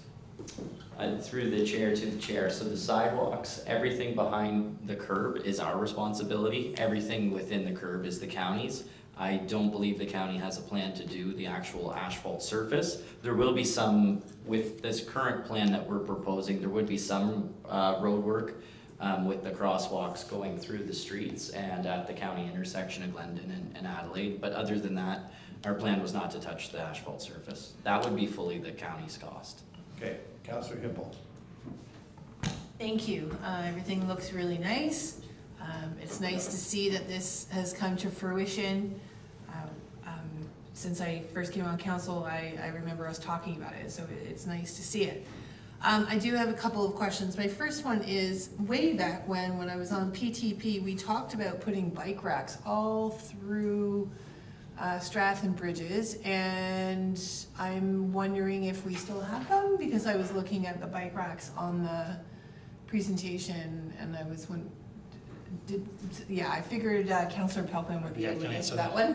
That's okay. Councillor Pelkman. I believe that the bike racks were like a split, and so not too many were actually purchased, but there's a few bollards still standing in the downtown Strathroy. No, most of the ideas we had for Mount Bridges were nixed by the county, including crosswalk patterns. Were nixed by the county, so I'll be curious to see how these are received. Oh, yeah, that was actually gonna be my second question, was wondering if we were gonna be able to do some of those things, because the county was not super positive before. But I liked some of the decor in Mount Bridges, but I can't impress upon you, as Councillor Derbyshire said, no planter boxes. Absolutely none at Mount Bridges. That we just, yeah. Okay, Councillor Wilsey, just only because I'm gonna interject because we're under a time crunch, and we still need to approve the bylaws, so everybody, because I'm gonna defer a couple of items. So Councillor Wilsey? I wanted to say that I like the designs. I do think we need to take a look at something where we can maintain the parking. I think we're going to be losing too much parking with these designs. The other thing that I want us to look at, and this can be coming back when we look at it later, is actually the costing. And I'm just looking at what the costing was for Strathroy and comparing that to what our cost for Queen Street that we are looking at, that came in the director's budget last week. It was $8 million to do Queen Street, but we're talking $11 million to do these two roads, including all the beautification. Doesn't seem like those numbers add up together to give us an accurate budget number, so I just want to know if we could look at updating the budget before we actually go through with anything, because I think those numbers may need some renewal. Okay. Folks, I'm going to apologize for the shortness, but we did make a promise. I'm going to ask that we defer item 14.3.5. Oh, can we vote to receive the report? We had to say all in favor of receiving the report. Opposed, any, carried. So I'm going to ask we defer item 14.3.5 the stormwater utility rate until next meeting. And also, your hiring report, did you need to do that tonight? Can I defer that? He's got Director Strauss. We're deferring. We gotta be out of here in 17 minutes, so. Your next meeting. He's not at the next meeting. Okay, we'll, 2 meetings, we'll find a time. Yep. We'll take care of it. Yeah, it's just important to get the bylaws, we need to get the bylaws right, so. You don't need to worry about it. Motion to defer item 14.3.5. We'll manage. So 14.35 and 14.4.1. Deputy Mayor, second by Councillor Palmer, all in favor of deferring those items, thank you. Do I need a motion to defer the meeting minutes or the county council report? Any motion? I have no report, so you can strike it. Okay, motion to defer the reports from boards and committees. Motion to defer those. Wouldn't it be just as fast to approve them? Yeah. Just approve and we don't have to- Okay, we'll do that. Motion to receive for information the following: Tri-Township meeting minutes, Police Services Board, and the Police Services Board minutes from December 19th. Councillor Canis, second by Councillor Pelkman, all in favor, carried. Okay, now we'll go to the consideration of bylaws. I pass on county council. No.